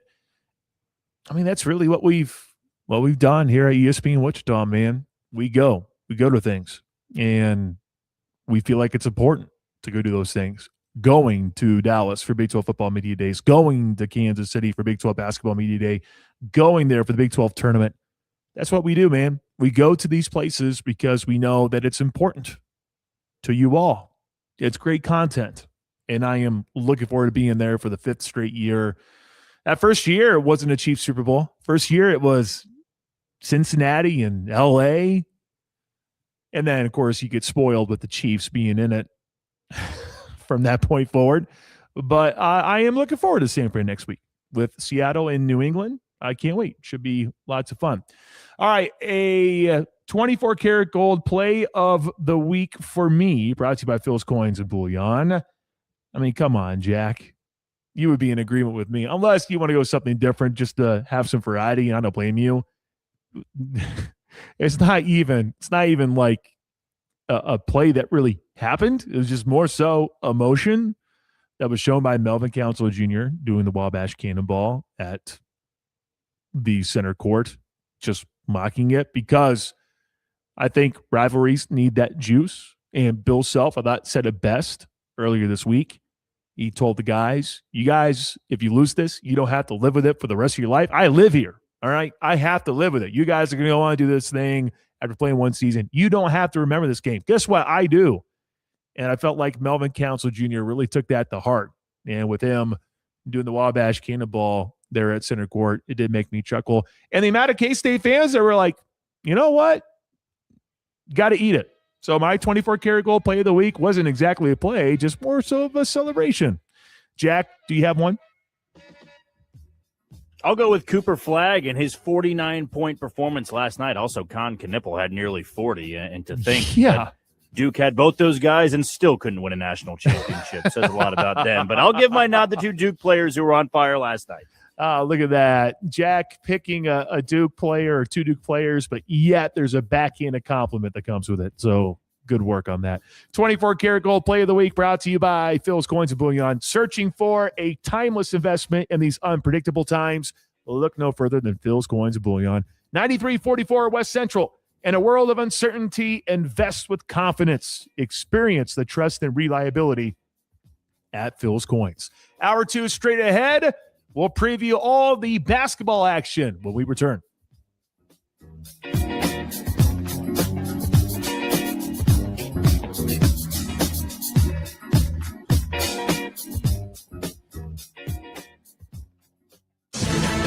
Wichita's sports leader. ESPN Wichita 92.3 FM. KKGQ Newton. The high school game of the week returns to ESPN Wichita 92.3 FM. This week, two local schools battle in a non-conference showdown you won't want to miss. Wichita Heights looks to parlay a 2-0 week in the January 10 as they head out east and face Andover Central, who is looking to spurn a losing streak. It's all happening this Friday, 7 o'clock on Wichita's sports leader, ESPN Wichita 92.3 FM. I can't believe tax season is here already. Look at all this info I have to enter. Phil's small accounting firm is growing in numbers. Why didn't I take that typing class in high school? A data entry specialist could really help him in a crunch. I got blisters on my fingers. Indeed can help him hire great people fast. I need Indeed. Indeed you do. You can schedule and conduct virtual interviews all from your employer dashboard. Visit Indeed.com/credit and get $75 towards your first sponsored job. Terms and conditions apply. And now another no-brainer money-saving tip from Progressive. Marcus, what happened? I was changing my oil and I spilled some on the floor. Oh, well, use these $50 bills to wipe it up. Perfect. Got any more? Yeah, take a couple hundred. Stop. Instead of using money, use an old rag. And here's a better tip from Progressive on how not to waste money. Don't pay too much for car insurance. Drivers who switch and save could save hundreds. Progressive Casualty Insurance Company and Affiliates. Potential savings will vary. Hi, I'm Martha Stewart, and I have a question for you. You know that unwelcome guest everyone wishes would just leave already? That's COVID-19. That's why I got an updated booster designed to help protect against recent Omicron variants. Got it? Check eligibility and schedule your updated COVID booster at vaccines.gov. Sponsored by Pfizer and BioNTech. The future will be amazing, and that's all well and good. But what about today?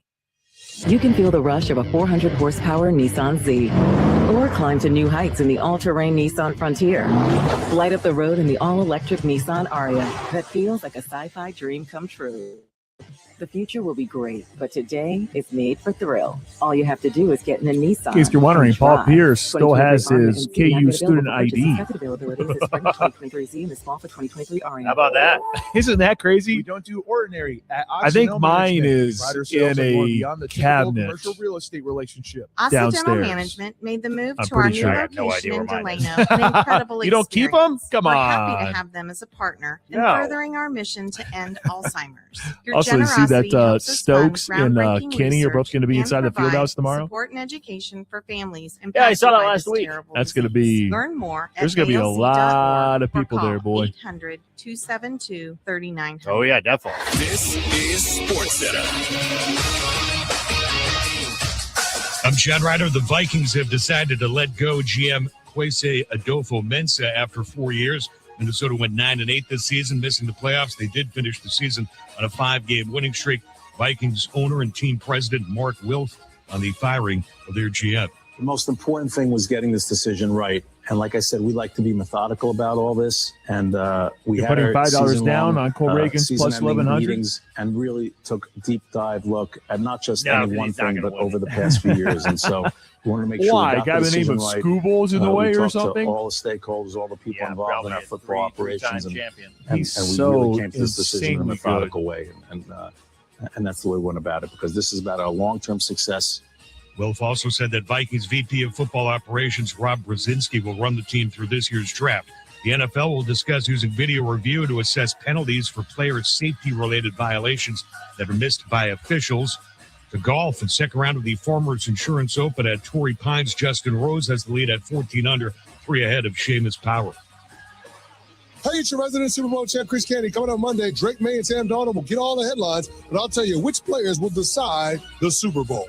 It's Unsportsmanlike, weekday mornings at 6, right here on ESPN Radio, ESPN2, and ESPNU.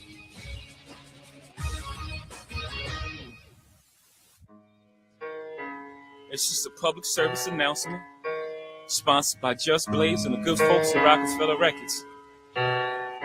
Fellow Americans, it is with the utmost pride and sincerity that I present this recording as a living testament and recollection of history in the making during our generation. Allow me to reintroduce myself. My name is Ho, H to the O-V.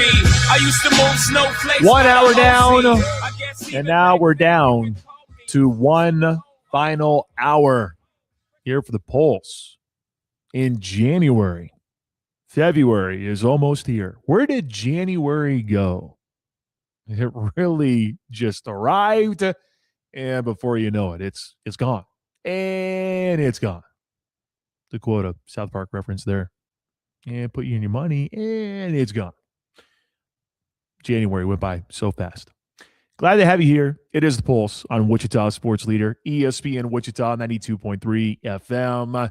Thanks so much for making us a part of your Friday afternoon. It's been a lot of fun with you all. Hope you had a tremendous week. Should be a fun weekend of basketball, and we are all set to talk about that here in just a little bit. Want to remind you about all the options for you to lock into Wichita Sports Leader, ESPN Wichita 92.3 FM.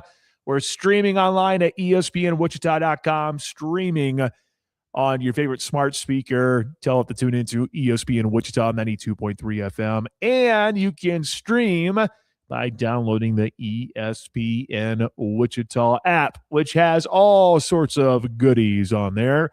You can listen to the programming live while you're listening. If you have the itch to call in, you can. If you want to go back and check out something that you missed, that's where the podcast page is. You can also find our social media platforms on there, all at your fingertips. Download the ESPN Wichita app today. And if you want to be like our number one YouTube supporter, Mr. Gotti, head on over to the YouTube channel. Type in ESPN Wichita on YouTube. Make sure to hit that subscribe button, but also stream us on Facebook and on X. Allow me to reintroduce myself. My name is Pat Strathman. Jack Johnson is the always excellent producer here for today. 316-669-4996. If you need a reminder on the number, there you go. Feel free to chime in today. A lot of you, though, stick to the text line, and I can't say I blame you. The text line is always great. 316-247-0923. Good amount of people who are trying to win that Bud Light neon sign. Thanks for doing that. I see Steven's chiming in. Hello, Steven. What up? I know you're having fun in Winfield. At least I think you are. Dude, Pat, where/how did you choose your intro songs? That's a really good question, Steven. Truly, really good question. Well, the main intro to the show is pretty standard, or at least, well, it's my pick, I guess is the best way to describe it. I don't think I selected Jay-Z for the return back. It just happened, I guess. A long time ago with our very first producer, Marco Marquez. Marco, I believe, was the one who asked me, well, what do you like? What's your music? Like, well, I like Jay-Z. If you want to play Jay-Z, that's totally fine. So that's exactly what he did. He picked a Jay-Z song, and it worked out really well. I don't think I told him to specifically choose that song. At least I don't remember that. I do remember, though, that when it was asked to me, hey, what do you want your intro song to be? I picked a rapper by the name of XV, who is a Wichita guy. And that song that you hear is a song called Wichita. That's what it's called. I thought, well, that's fitting. And I've actually seen XV 4 times in my life. 5. I was stupid bummed when I couldn't watch him at, I believe, Riverfest a couple of years ago. I was super disappointed. And I was trying to use my connection to try to get him in studio because I thought that would have been so sick. No one probably knows of XV, but for those who need my backstory, I'm a gamer, like video games. That's right up my alley, like pulp culture. And his music was really good when it comes to bringing up pop culture references and even some video game references. He would base some stuff off movies. It was all amazing stuff. So that's how I did the intro. And when I picked that intro and I sent it off to production, poor Marco Marquez, the debut of Pat Strathman on October 4th, 2021. And here's the intro, and I'm letting it ride.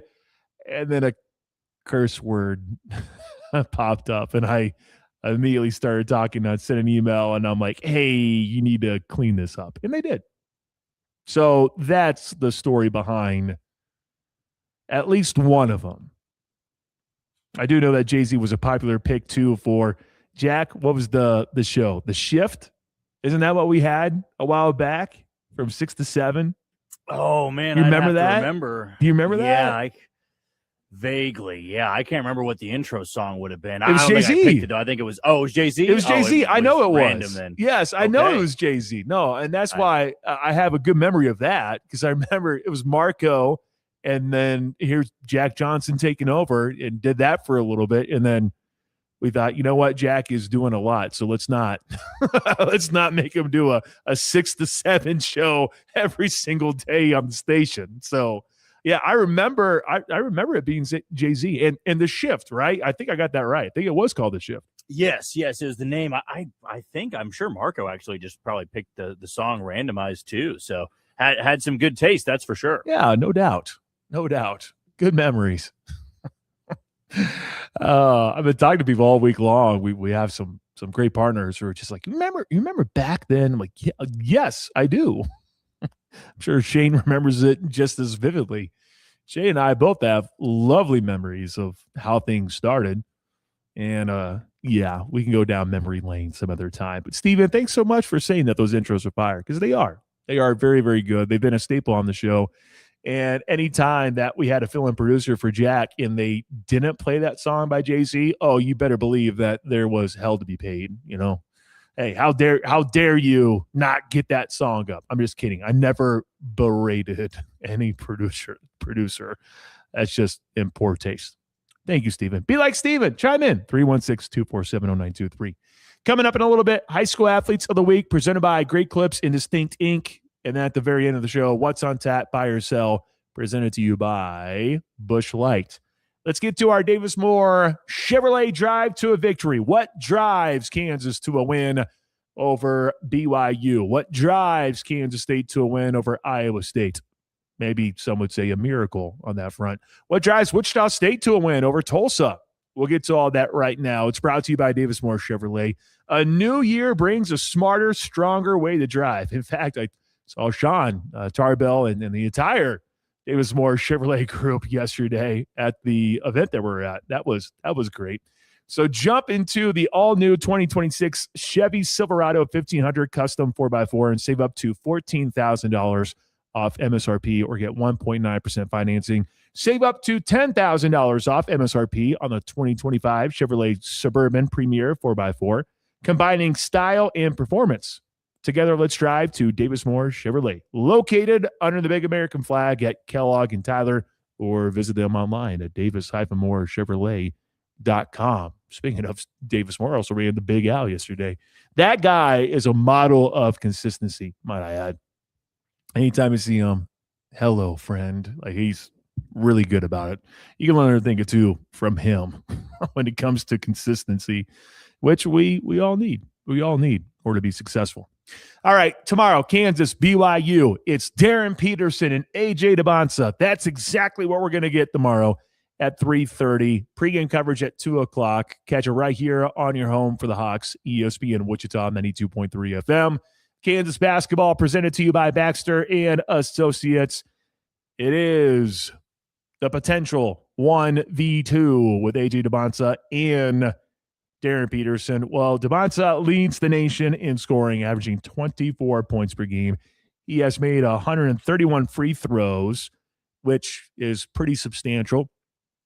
He also needed a lot of free throw attempts the other day against the Arizona Wildcats. He didn't do quite well shooting from the field, but he did get to the free throw line in that game against Arizona. The Cougars, coached by Kevin Young, he's 43-13 in his second season. BYU is averaging 87 points per game. Cougars pulled down a sizable amount of rebounds at 40 per game.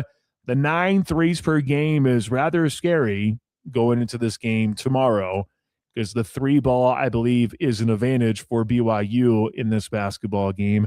You have Richie Saunders. He's averaging 19 points per game.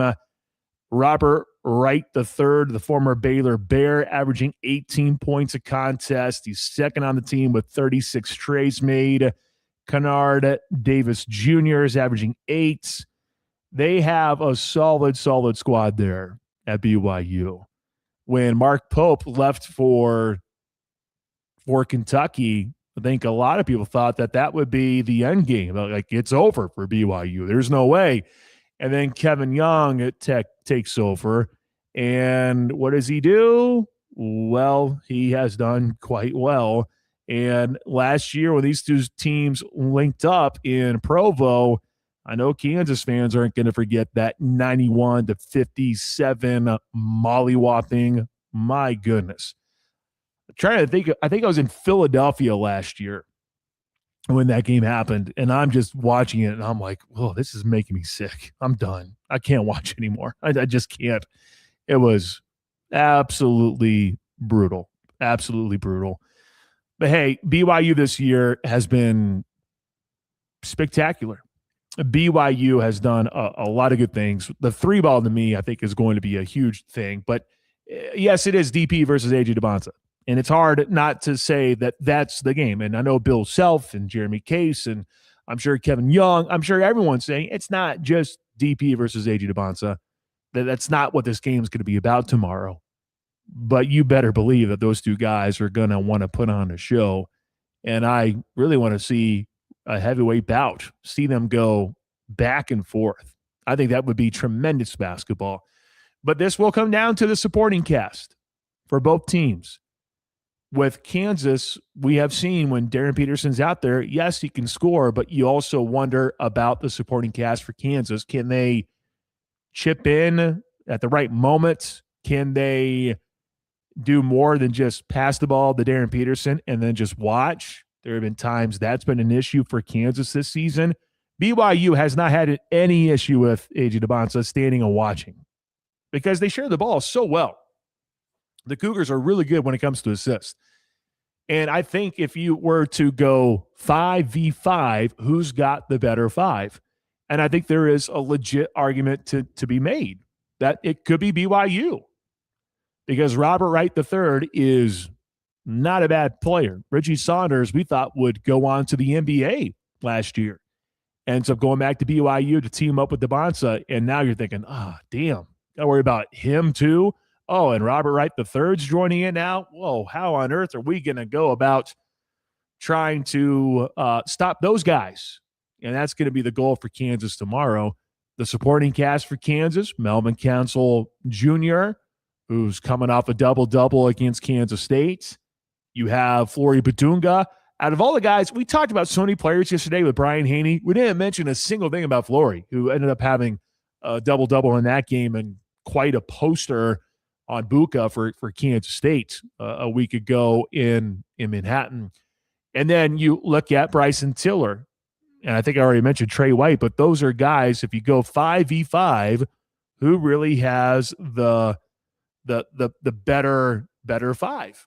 And I think it's a fun argument to be had, honestly, because I truly think that is really what's going to decide some things tomorrow. Who has a supporting cast? Who has the better one?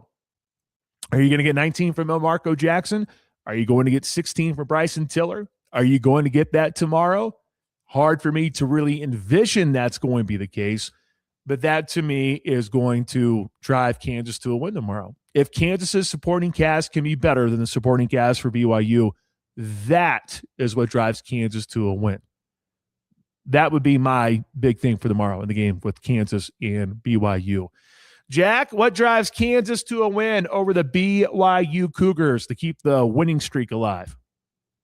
Well, even though you got to pay a lot of attention to A.J. DeBansa, he can't become the focus because at the end of the day, there's still a lot of capable scorers on this team. I mean, you got a guy like Richie Saunders who can shoot it at nearly 40% from three. So can Robert Wright. He's actually near 44%. And they've also got an incredible big man in Kiba Keita that is going to be a handful for Flory Badunga. So defensively, though this might be their most difficult matchup to date, I know that UConn had an explosive offense, and Iowa State going into that game, and Lawrence had a really good offense. They were very efficient. It's a BYU team that when they have dominated teams, it's because, A, you can't slow down A.J. DeBansa, but then you don't pay any attention to guys that can light it up for 20 to 25. We know that Kansas loves to switch a lot, and they're going to have probably all five guys at some point on DeBansa, and he's going to try to be the guy to put up 30 to 40 points in a big road win in Allen Fieldhouse. But I would also try to make sure that guys like Richie Saunders don't get left unattended. You know, he's going to be able to knock down 5 to 6, maybe even 7 threes if he gets rolling. So you will have your hands full across the board. Robert Wright's really good. Keita's really good. Saunders really good. And then when you add in a guy like A.J. DeBansa, they're more than capable of scoring 90 to 100 points in this game. And that's why KU's got to be as turned up as they've been all season long on the defensive side of things. Yes, they're going to need to score at a very efficient rate. They're going to need a 25 to 30-point game from Darren Peterson. And guys like Bryson Tiller, guys like Marco Jackson, you can't be a liability on the floor. But my main key in this game would be make sure you still give a lot of attention to guys that were the stars of last year's team. I know A.J. DeBansa is the best player on that team, but last year it was Keita. It was a guy like Richie Saunders. And they might be the leading scorer tomorrow when it's all said and done if you're not careful. Yeah, how dare me not also bring up Keita? how dare I not bring him up? Yeah, don't forget about him because he's also a good player. I think we're in for a good one tomorrow. At least I hope we're in for a good one tomorrow. And yes, enjoy DP versus AJ DeBansa, all right? Enjoy it as much as you can. But don't forget about the others because I do think that there could be some really, really good basketball to be played by both squads. Just had Zach who just said, you need to give a shout out to Chuck who's listening right now. I know. I already said shout out to Chuck, but I'll do it again for you, Zach. All right. There you go. Got you covered. So Kansas and BYU coming up tomorrow. Catch it right here on ESPN Wichita 92.3 FM. I'll go a little faster with really these next two for K-State and Iowa State. I mean, really, what is there to say? We've already talked about K-State plenty this year. So that one texter was like, yes, a miracle. That's what's needed. That's what drives Kansas State to a win over Iowa State. A miracle. It's a 1:00 tip coming up on Sunday. I mean, where do you even start? Iowa State has so much balance. The Cyclones have some really talented players. And then there's K-State in a rut dealing with stuff on the court and off the court for that matter, too. Something that we talked about. Iowa State lost back-to-back games, got pounded by Kansas, then lost by Cincinnati. Cyclones have recovered nicely. I don't even know where to begin for K-State. Where does K-State get the win? How can K-State go about doing it? What drives K-State to a win? I don't know, because they've tried multiple ways. They were in a low-scoring affair against West Virginia and Morgantown and still lost despite playing good defense. They tried to outgun some teams from an offensive standpoint, and yet that didn't work. So how does Kansas State go about getting a win against Iowa State? What drives K-State to win over the Cyclones? I would probably say rebounding would be key for Kansas State, but Iowa State's so good at shooting threes. That's probably a point of emphasis as well. I don't know where you start for this game on Sunday. But maybe K-State just pulls one out of the fire and surprises a lot of people. That's the thing about the Big 12. It's always hard to go on the road, so you hope that K-State can feed off the energy, but I don't even know what the crowd is going to look like on Sunday, too, for that matter. So what drives K-State to win over Iowa State? I would really say just defense once again. Do it again. Rely on that defense, really lock in defensively, and see what you could do against one of the top teams in the country in Iowa State. And then on Sunday, you have Wichita State and Tulsa at the same time at 1 o'clock. If you missed our conversation with Paul Mills a couple days ago, you can catch it on the podcast page on ESPNWichita.com and the ESPN Wichita app. Tulsa can shoot the ball. The Golden Hurricane, they know a thing or two about shooting well. Wichita State, meanwhile, Shockers have been playing great. They've won 4 of the last 5. They've won 3 straight. They're rebounding quite well, and that's probably where I would go in this game because rebounding is rather important. But Tulsa has been a complete surprise. Last year, the Golden Hurricane, they were just 13-20 overall, had 6 conference wins. 2 of those league wins being at the hands against Wichita State. Tulsa had its first regular season sweep of Wichita State for the first time since 1995, 1996. Yeah, preseason pick to finish 8th. Here they are at the very top of the conference. They lead the American in point differential, field goal percentage, three-point percentage, threes per game, and free throw shooting percentage. One of the best teams in the country at the free throw line, number 6 at 80%. So if they get to the foul line, good luck. They're going to make it. You have the Golden Hurricane, number 7 in the country in three-point percentage at 40%, 39.6 if you want to get nitpicky. It's got to be the three-point shooting. That to me is key in this game coming up on Sunday. Is not matching Tulsa for a 3x3. That's not what I'm getting at, but more so chasing the Golden Hurricane off the line as best as you possibly can, and then you get rebounds. I'm not expecting Wichita State to try to go, all right, they are averaging 10 3-pointers per game. We got to get the 10 3-pointers here in this game. I don't think that will be the strategy for Paul Mills coming up on Sunday. But what has allowed Wichita State to get wins recently, some stops in some key moments. And defensively would be a great place to go to drive Wichita State to a win in this game against Tulsa. Chasing Tulsa off the three-point line as best as you possibly can, that to me is what's going to drive Wichita State to win over Tulsa. That's coming your way at 1 o'clock on Sunday afternoon.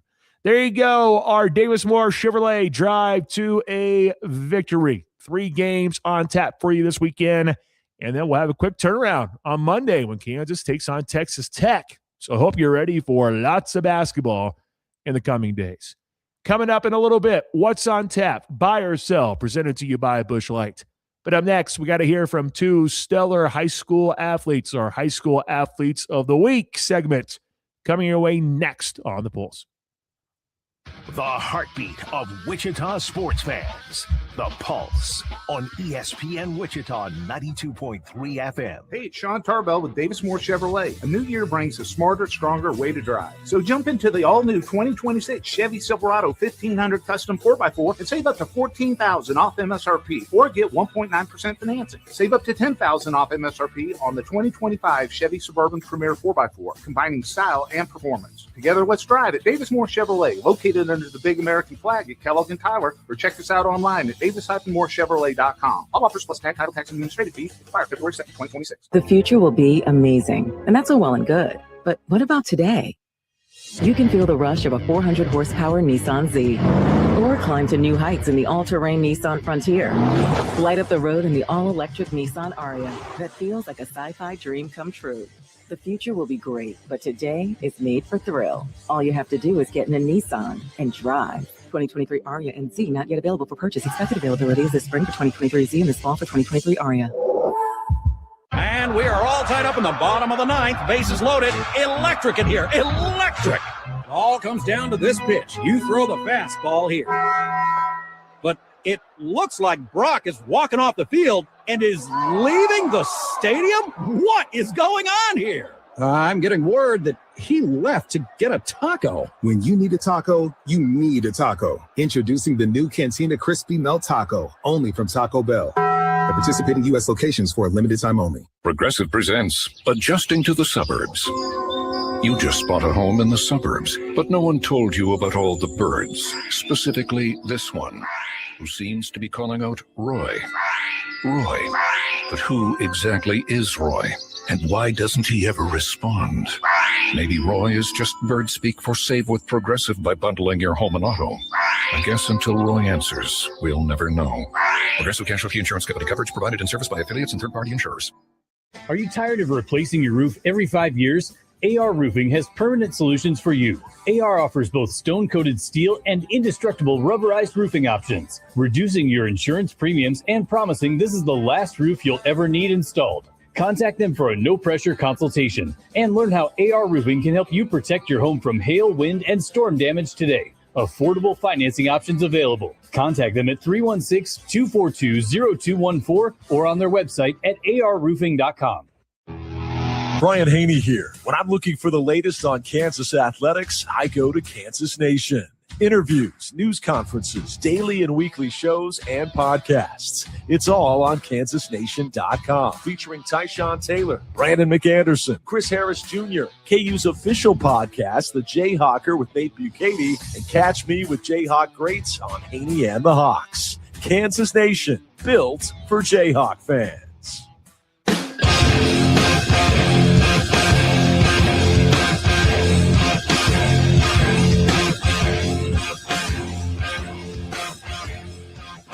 Time now for our high school athletes of the week, presented to you by Distinct Ink. Distinct Ink does a lot of lovely things for us here at the station. Actually, was just talking to them just not too long ago. Get noticed with the Distinct Ink when it comes to quality apparel and promotional items. Trust the Distinct Ink, powering Distinct Locker. They are dedicated to helping your brand shine with top-notch products and unmatched service. For gear that makes a statement and a partner you can depend on, choose the Distinct Ink. Be unforgettable. Contact them today. And also brought to you by Great Clips. Great Clips, man, they're fantastic people. I just enjoy interacting with them. With 18 salons in Wichita metro area, El Dorado, Hutch, Wichita, including one less than a mile away from here, which is quite great. Check it online by downloading the Great Clips app for today. Well, the athletes that we have for you today, both of them quite good. Let's start with Quincy Galbert. Let's start with her from East, MVP of the Salina Invitational Tournament. I have some background with the SIT. Seen some pretty solid games up there. And the games start off at Salina South and Salina Central, and then they head on over to maybe Arena, which is where Kansas Wesleyan plays. So quite familiar with that. East girls basketball being led by Galbert. The MVP of the Salina Invitational Tournament definitely gets you in the running for High School Female Athlete of the Week. And with that being said, here's Chance Lebo with Quincy Galbert. I knew I was going to butcher it again. Quincy Galbert from East Girls Basketball, our High School Female Athlete of the Week. We're out here at East High, joined now by our female high school athlete of the week. It is Quincy Galbert of the East High Blue Aces. She was the MVP of the Salina Invitational Tournament last week. She averaged 16 a game and played great defense for the Blue Aces and 3 big wins for them as they continue to be one of the best teams in the girls' side of the state bracket. Quincy, kind of talk about last week in the Salina Invitational. Yes, it was pretty nice. Me and my teammates, we fought hard. And, everything, even when we had adversity, we fought back, and that's all that matters. And this has been a really good year for you guys. You guys have bounced back from a first-round state tournament loss last year, and kind of talk about this year's team. What you feel like makes you guys special? I feel like that makes us special is that we work together as a team. We have people coming from our freshmen, Jada Davis, and, our freshmen coming up from sophomores like Tink Lucas. Like, they've been stepping up their game, including me, including all of our teammates. So we really just been working really hard. Yeah. What has the focus been like in the off season and then into this year about, what have you guys been trying to improve upon from last year? We've been really trying to improve on talking and communication on the court. Last year, we really didn't have that much really communication. So this year, we're really trying to improve on that. And also, trying to run in transition a lot. And that's all. Yeah, and Coach Davis called you the best defender on the team. I'm sure that's something you take a lot of pride in. Yeah, I take a lot of pride in defense. When offense is not going wrong, you can always count on defense. And my coach, the assistant coach, Diavante, he really praises on defense. So he's been teaching me a lot since last year to always be in the gap, always be in help, always help your teammates no matter what. Yeah, and this week on Friday, you guys have a really big game against it's a matchup that it doesn't happen often. One of the top teams in 6A and one of the top teams in 1A in Little River. How excited are you for that kind of matchup? I'm so excited because I used to go to independent myself, so I know it's like 2A, but 2A and 1A is kind of the same thing for me. But I'm very excited. This is my first time, playing against a 1A school, so I'm ready for it. Yeah, and what's the preparation been like this week? I mean, what do you know about them? All we know is that they have one of their best players, who's number 24. She's really tall, but Jada, she got that, and we just been really preparation on shooting a lot. They press, so like we're just trying to handle the ball. Our guards handle the ball. Be calm. Don't let the environment of the gym get us riled up, because some of our players haven't been playing in this type of environment, so it's kind of hard for us, but we got it though. Yeah, it's a 1A school, but I'm sure they're really excited for this game. That's a small gym too. Also, it's really small, so the crowd is going to be there for their school. We probably not going to have no crowd for our school, but it's okay though. That's all that matters. We have our fans out there, It's okay. Yeah, it's a unique matchup. I'm sure for them, it's the game they have circled on their schedule, biggest game of the year for them. But for you guys have been battle tested this year. You guys played.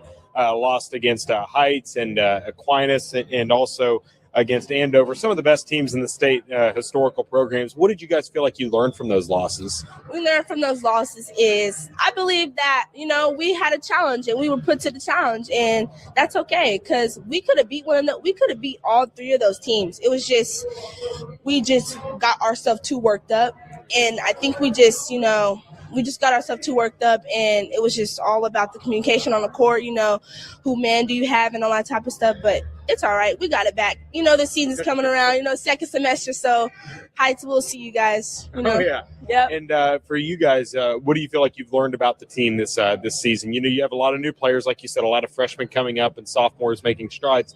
What do you feel like you've learned about the team this year? I feel like I learned about the team is that, I feel like we communicate better, and also, we have a lot of chemistry on the court since last year, coming our juniors from last year and then coming up to our seniors. We have a lot of chemistry on the court, and everybody is not like that. We just have a lot of chemistry, so that's all that matters. Just chemistry, beats everything. So it's all, yeah. Yeah, and Coach Davis, what's it like playing for him?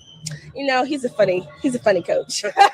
He yells at me, but it's okay. I love him to death. Like, he's been teaching me a lot that I have not known. I was never a point guard. I was always a shooting guard. So me coming up in my junior year and my senior year, being able to handle the ball and distribute the offense really, helps me understand how college is going to go for me and stuff like that. And also for my teammates, Yeah, for sure. And when did you get your start playing basketball? I started playing basketball when I was like 5 years old. Yeah. When I was really young, I was little. Mm-hmm. I loved it ever since. So yeah. And when did things kind of click for you? When did you feel like you really started to get better?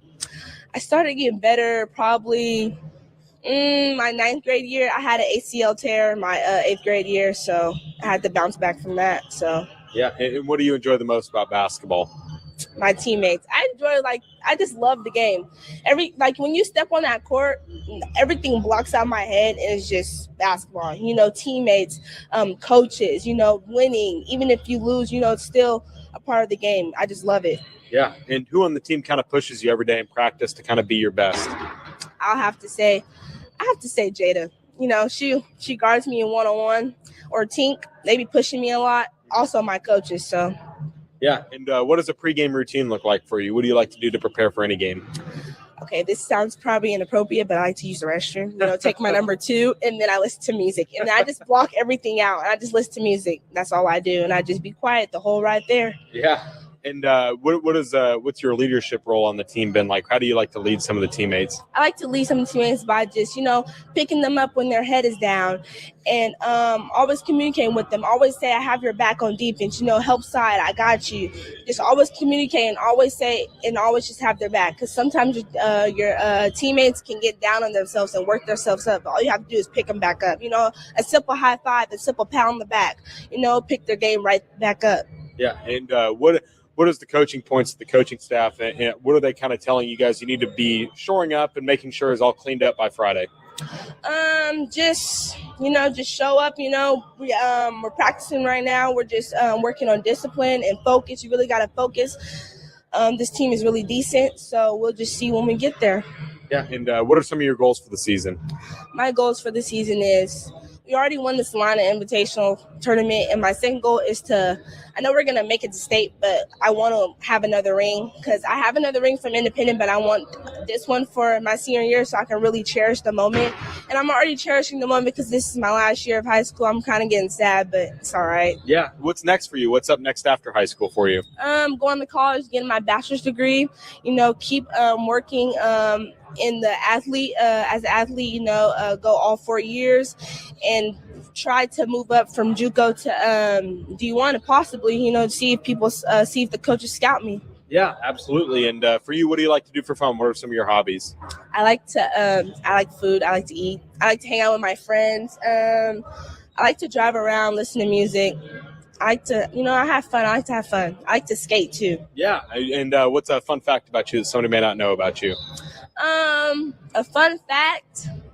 I don't really have a fun fact. Oh, I like oysters. Nobody likes oysters. Oh wow, yeah, oysters. I don't love oysters, but that is unique. But congratulations on a great season so far, and best luck the rest of the way. Thank you so much. All right, there you go. Our high school female athlete of the week. Now we transition to our high school male athlete of the week. This one is Tyson Phillips from Heights men's basketball, boys basketball. He had a game-winning 3 against Valley Center. And funny enough, it's the only 3 he has ever made in his life. He also picked up 2 Division I football offers last week, his first 2 as well. That's quite the week for Tyson Phillips. Here is our high school male athlete of the week from Heights, Tyson Phillips. We're out here at Heights High School, joined now by our male high school athlete of the week. It is Tyson Phillips. He's been fairly popular this last week. Hit a game winner against Valley Center in the January Jam, had a big win over Mill Valley, and also picked up a couple of Division I football offers in the process. And Tyson, just kind of talk about how much fun last week was for you guys. It seemed like everything was going right. In the start, we was just, a lot of our team was sick, so we had to come back from that. And then I felt like that last shot that I took, I felt like it was kind of lucky, but it was a good shot though. Yeah, I was looking at your stats this morning, and 1 for 1 on 3-pointers, 100%, and it's a game winner against Valley Center. What's the conversation with Coach Thomason been like? Has it been like, Coach, I got to get the green light a little bit more? No, actually, that's my first 3 of my whole high school career, so I feel like I'm gonna just keep doing what I've been doing. Yeah, and what was the play design? Was it for you? How did this even happen in a really competitive ball game against Valley Center? So Jarrell, he shot the 3, and then I got the rebound. I didn't even know how much time we had left, and then I just chucked it up, and it was cash. Yeah. And then you also picked up a couple of Division I football offers this last week. New Mexico and Marshall both offered you as a defensive end. Talk about how surreal that is. I was very excited because it was all in one day, and then it wasn't something I expected. So it was just out of the blue. But, yeah. And for you, what's your favorite? Is it basketball or football? And it doesn't have to be which one are you going to play long term, but what's your favorite to play? If you had to choose one to play anywhere, anytime, what would it be? I really don't have a favorite sport at the moment, but I like them both. But it's going to be a hard decision. Yeah. And do you feel like some of your football skills translate over to the basketball court, or is it just they're each their own individual sport? Like aggressiveness, I feel like that transfers over. Other than that, I feel like that's kind of really it. Yeah. And you guys have been playing some thrillers up until Tuesday's game against North. It was 5 straight games decided by 5 or fewer points. You had to win against Mill Valley by 1 point. You had to win against Valley Center by 1 point. Is there just kind of this cardiac high on the team right now where you guys are just riding the wave? No, we come out. I feel like we come out slow sometimes, and then we start to pick it up as we're down, but we're going to get it together.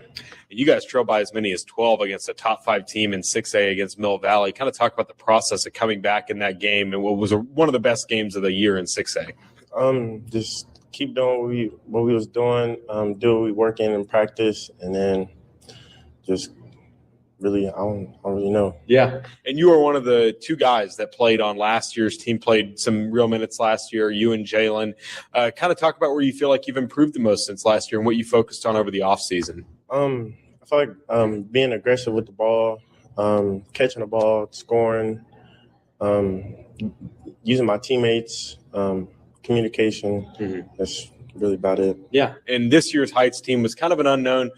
Gary Thomason steps into the head coaching spot. A lot of seniors graduated from last year. What do you like about this year's team? What do you like about being a part of this year's team? Well, first off, it's like my first year actually playing, so it's a good year. Some of my friends that's on the team, we grew up together, so it's just a good team, good chemistry. Yeah, and Coach Thomason has been on the bench with you guys for a long time, and now he steps into the head coaching role. What's it like playing for him now as a head coach compared to when he was an assistant? For me, it's good because when I was a freshman, he was a coach for C team, so me and we kind of got a good relationship. Yeah. And when did you start playing basketball? I'm sure you weren't 6'7" since you were in diapers. So when did you kind of start playing basketball? I was playing basketball when I was younger, and then I stopped playing. And then my freshman year, I got back to playing, and then just been playing ever since. Did you ever hit a growth spurt? I mean, when did you start this growth? Because I'm guessing you haven't always been this tall. It was like end of my freshman year. I started growing. Yeah. And when did things kind of click for you on the court? When did you really start to feel like you were more comfortable? Over this last summer that we just had, I feel like that's when everything just got put together. Yeah. And what do you enjoy the most about playing basketball? Playing with my team, scoring, and then those dunks. Yeah. Who on the team kind of pushes you? I feel like the coaches, Coach Smith, Coach Thomason, and then Jalen, Jarrell. Yeah. Yeah. And for you, what does a pregame routine look like? What do you like to do before a game to get psyched up and ready to go? Listen to my music and then just go out there and get ready to play. Yeah. And what kind of leadership role do you feel like you've taken on? You're only a junior. You got another year left. But for you, how have you kind of been a leader for this young team? I don't feel like I'm not really Gosh. No, we can skip over that we'll skip over it. And then, kind of going into this week's game against Andover Central, what are some of the coaching points that Coach Thomason and the staff are making sure that you guys clean up ahead of the, back half of the season? It's going to be a real challenge. Not coming out slow, matching the other team's energy, just being us, playing Heights way, and that's really it. Yeah. And what do you like to do for fun? What are some of your hobbies? If I'm not working out, I like to play the game. Yeah. That's it. What's your favorite game to play? I'd say GTA. Okay. And then what about a fun fact about you that somebody may not know? What's a fun fact about Tyson Phillips that somebody may not know about you? I don't really got no fun facts. No fun facts? Nothing unique about you? Oh, I don't believe that for a second. I got no fun. Well, Tyson, congratulations on a big week. I'm sure many more big weeks to come for you, and best of luck the rest of the season. Appreciate it. All righty, there we go. Our high school athletes of the week presented to you by Distinct Ink and Great Clips. 2 fun ones there. Of course, we'll continue to have those all throughout the rest of the athletic year. Hard to believe that January is almost done. Once February gets going, it's a nice reminder of, oh, yeah, sub-state basketball is almost here. Then it'll be time for state tournament action. And then we get to spring sports, which it's hard to believe that's coming up because it is so cold and there was snow earlier. Hard to really look that far ahead, but it will be here before you know it. That is for darn sure. All right, let's break. When we come back, we'll wrap things up. What's on tap, buy or sell, brought to you by Busch Lights. That's next on The Pulse. This is The Pulse on Wichita's new sports leader, ESPN Wichita 92.3 FM. Head to Gillies Park City for live music and our legendary Hockey Talk. See Neon Profits January 30th and 31st. Wednesdays belong to the ladies. No cover, just good times. Play for a chance to win a 2026 Chevy Trail Box to be given away January 31st at 10 p.m. Get double entries on Mondays and Tuesdays this month. Every Monday and Wednesday is our hottest hot seat drawings where 100 winners take home a share of $10,000 in club cash. Catch every play of NFL and college football playoffs at Golden Circle Sports Bar. Gillies, where the stars come to play. Visit playgillies.com. Today on Hey Culligan Smart Home, Smarter Water Softener. Here's Kevin. Hey Culligan, can a smart water softener lift those heavy salt bags for me? Kevin, it can. Wait, it can? Yep, the smart high-efficiency water softener from Culligan can alert your dealer when the salt needs to be replaced, and they'll do it for you, so your water stays soft and you stay away from lifting the bags. I mean, I could lift them if I wanted. No judgment here, Kevin. We're happy to do it, and we're already on the way. Let us help you out with a free in-home water test with the local Culligan water expert at Culligan.com. Nachos! Yeah, get nachos! Hey, I'll take some. Great. And some Frank's Red Hot. Oh, nah, I'm good. Oh, you're just gonna eat these dry, plain, boring nachos with no Franks. Oh, seriously? Frank it up. Frank it up. Come on, lady. Frank it up. Frank it up. Frank it up. Yeah! Yeah, this guy finally gets it. Hey, look, we're on the Jumbotron. It's the perfect blend of flavor and heat. Frank's Red Hot. I put that on everything. Sports fans know the best games deserve the best food, and nothing beats Booth Creek Wagyu, raised right here in Kansas. Whether it's burgers on the grill, steak night at home, or tailgating before the big game, Booth Creek Wagyu brings you premium flavor, unmatched tenderness, and a true farm-to-table experience. Stop by their location at 21st and Webb and taste the difference for yourself. Booth Creek Wagyu, changing the way America eats beef. Visit boothcreekwagyu.com to order today. For over 55 years and 2 generations, the Southwestern Remodeling Professionals have been providing homeowners in the Wichita area with a truly unique luxury remodeling experience. From the initial consultation through project design and production, our team provides concierge-style service with a true focus on the best quality products and professional installation. Are you ready to experience something truly different? Give us a call today at 263-1239 or visit southwesternremodeling.com. Pay heed, all who enter. A swat on one end, a poster on the other. What a sequence. Join the Jayhawks all season on the hardwood. He hit it from way downtown. The legacy continues right here on your home for Kansas Jayhawk basketball. Saturday, the Jayhawks face BYU at 3:30. Tune in for live coverage right here on the home of the Jayhawks, ESPN Wichita 92.3 FM. Rubbing on that Italian leather and convict jeans on. You ready? Yeah. I get it until the sunrise. We have finally reached the finish line here for the week. The final one for January. Next week, we'll kick off the month of February from San Francisco. Super Bowl Radio Row. Here we come. Chance will have the show on Monday. Jack will have you next Friday. But in between, I will be broadcasting live from San Francisco. Hope you can be a part of our coverage of the Super Bowl. Looking forward to it. Got a lot of interviews already lined up. Don't know who I'm going to get once I get there. I tend to probably get another 10 when I get there. So you're talking potentially 30-some interviews in a span of 4 days. It's insane. But that's coming your way next week. Can't wait, though. Should be a lot of fun. Before we get to buy or sell, let's learn what's on tap. Brought to you by Busch Light. Whether you're in the front row, screaming every word to a song, or in the stands cheering on your favorite team, or even outside doing some outdoorsy stuff, Busch Light is always game. Remember that. Here's what's on tap for this week. So tomorrow we have Kansas and BYU at 3:30 tip-off, 2 o'clock with the pregame coverage. Catch it right here on ESPN Wichita, 92.3 FM. NBA action later on that night, 7 o'clock, Mavs and Rockets. On Sunday, Lakers and Knicks at 6 o'clock. We'll have NBA here on the channel. But don't forget about college basketball on Sunday. Wichita State is in Tulsa to take on the Golden Hurricane. That game will be on ESPNU. That will tip off at 1. And then on Sunday, you have K-State also tipping off at 1. They are on Fox. So check out all that lovely stuff this weekend. College basketball galore. And a reminder about tonight's high school basketball game of the week. We won't have overtime at 6. Instead, we'll have a game right away. Heights and Andover Central for boys basketball. High school basketball game of the week brought to you by Commerce Bank.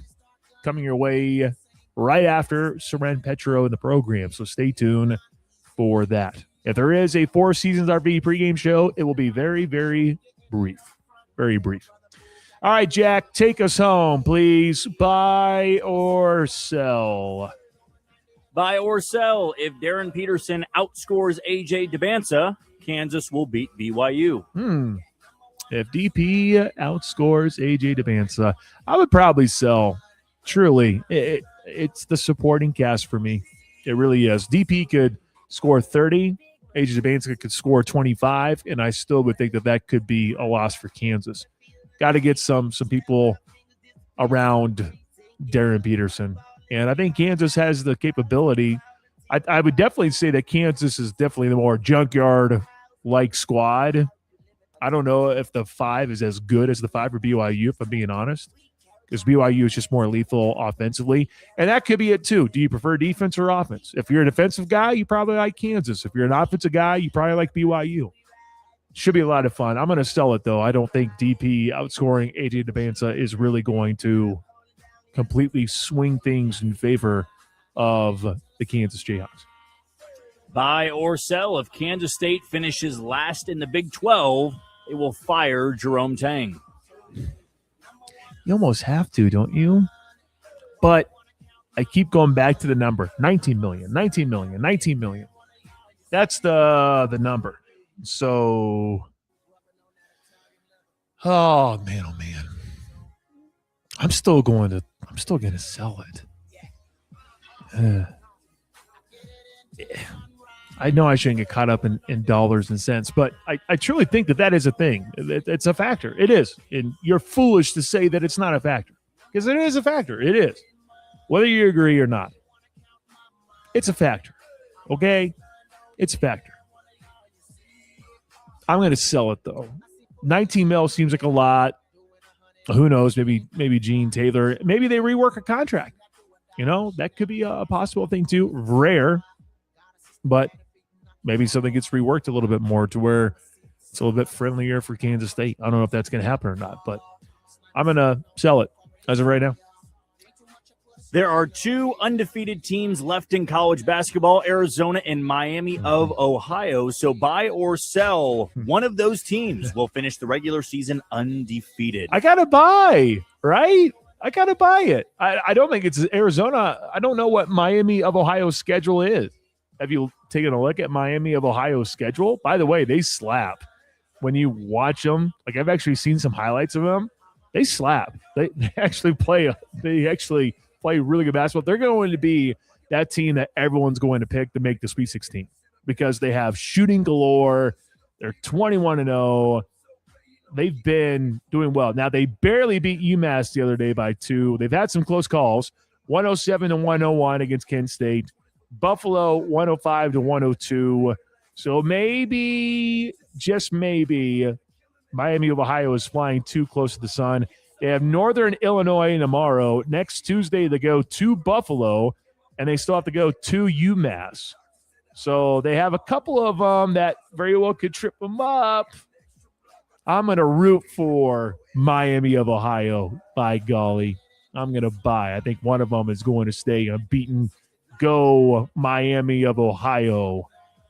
Go with that. And of course, you being an Office fan, anytime I think of Miami of Ohio, I think of when Kelly Kapoor ended up moving with that pediatrician. And they we're going to Miami. See you guys later. I don't need these coats anymore. I'm going to be hanging out with LeBron James and hanging out down here. And then she didn't realize that she actually went to Miami of Ohio, which was not as exciting. And then Ryan Howard followed her and said that, he say it was the Napa Valley of the Midwest? I think that's what he called it. Lots of fun. All right, that does it for us. Appreciate everyone listening. Should be a lot of fun. Jack, stay out of trouble. Hopefully they'll have the game on for you tomorrow. Can't wait for a report tomorrow afternoon, just in our text thread. For producer Jack Johnson, I'm Pat Strathman saying so long, Wichita. Hey, you stay safe, stay warm, and next time you hear from me, I'll be in San Francisco getting you ready for Super Bowl 60 featuring the Seahawks and the Patriots. Hope you can join us next week. Should be a ton of fun. Have fun, everyone. We'll see you later on. All righty, y'all clear.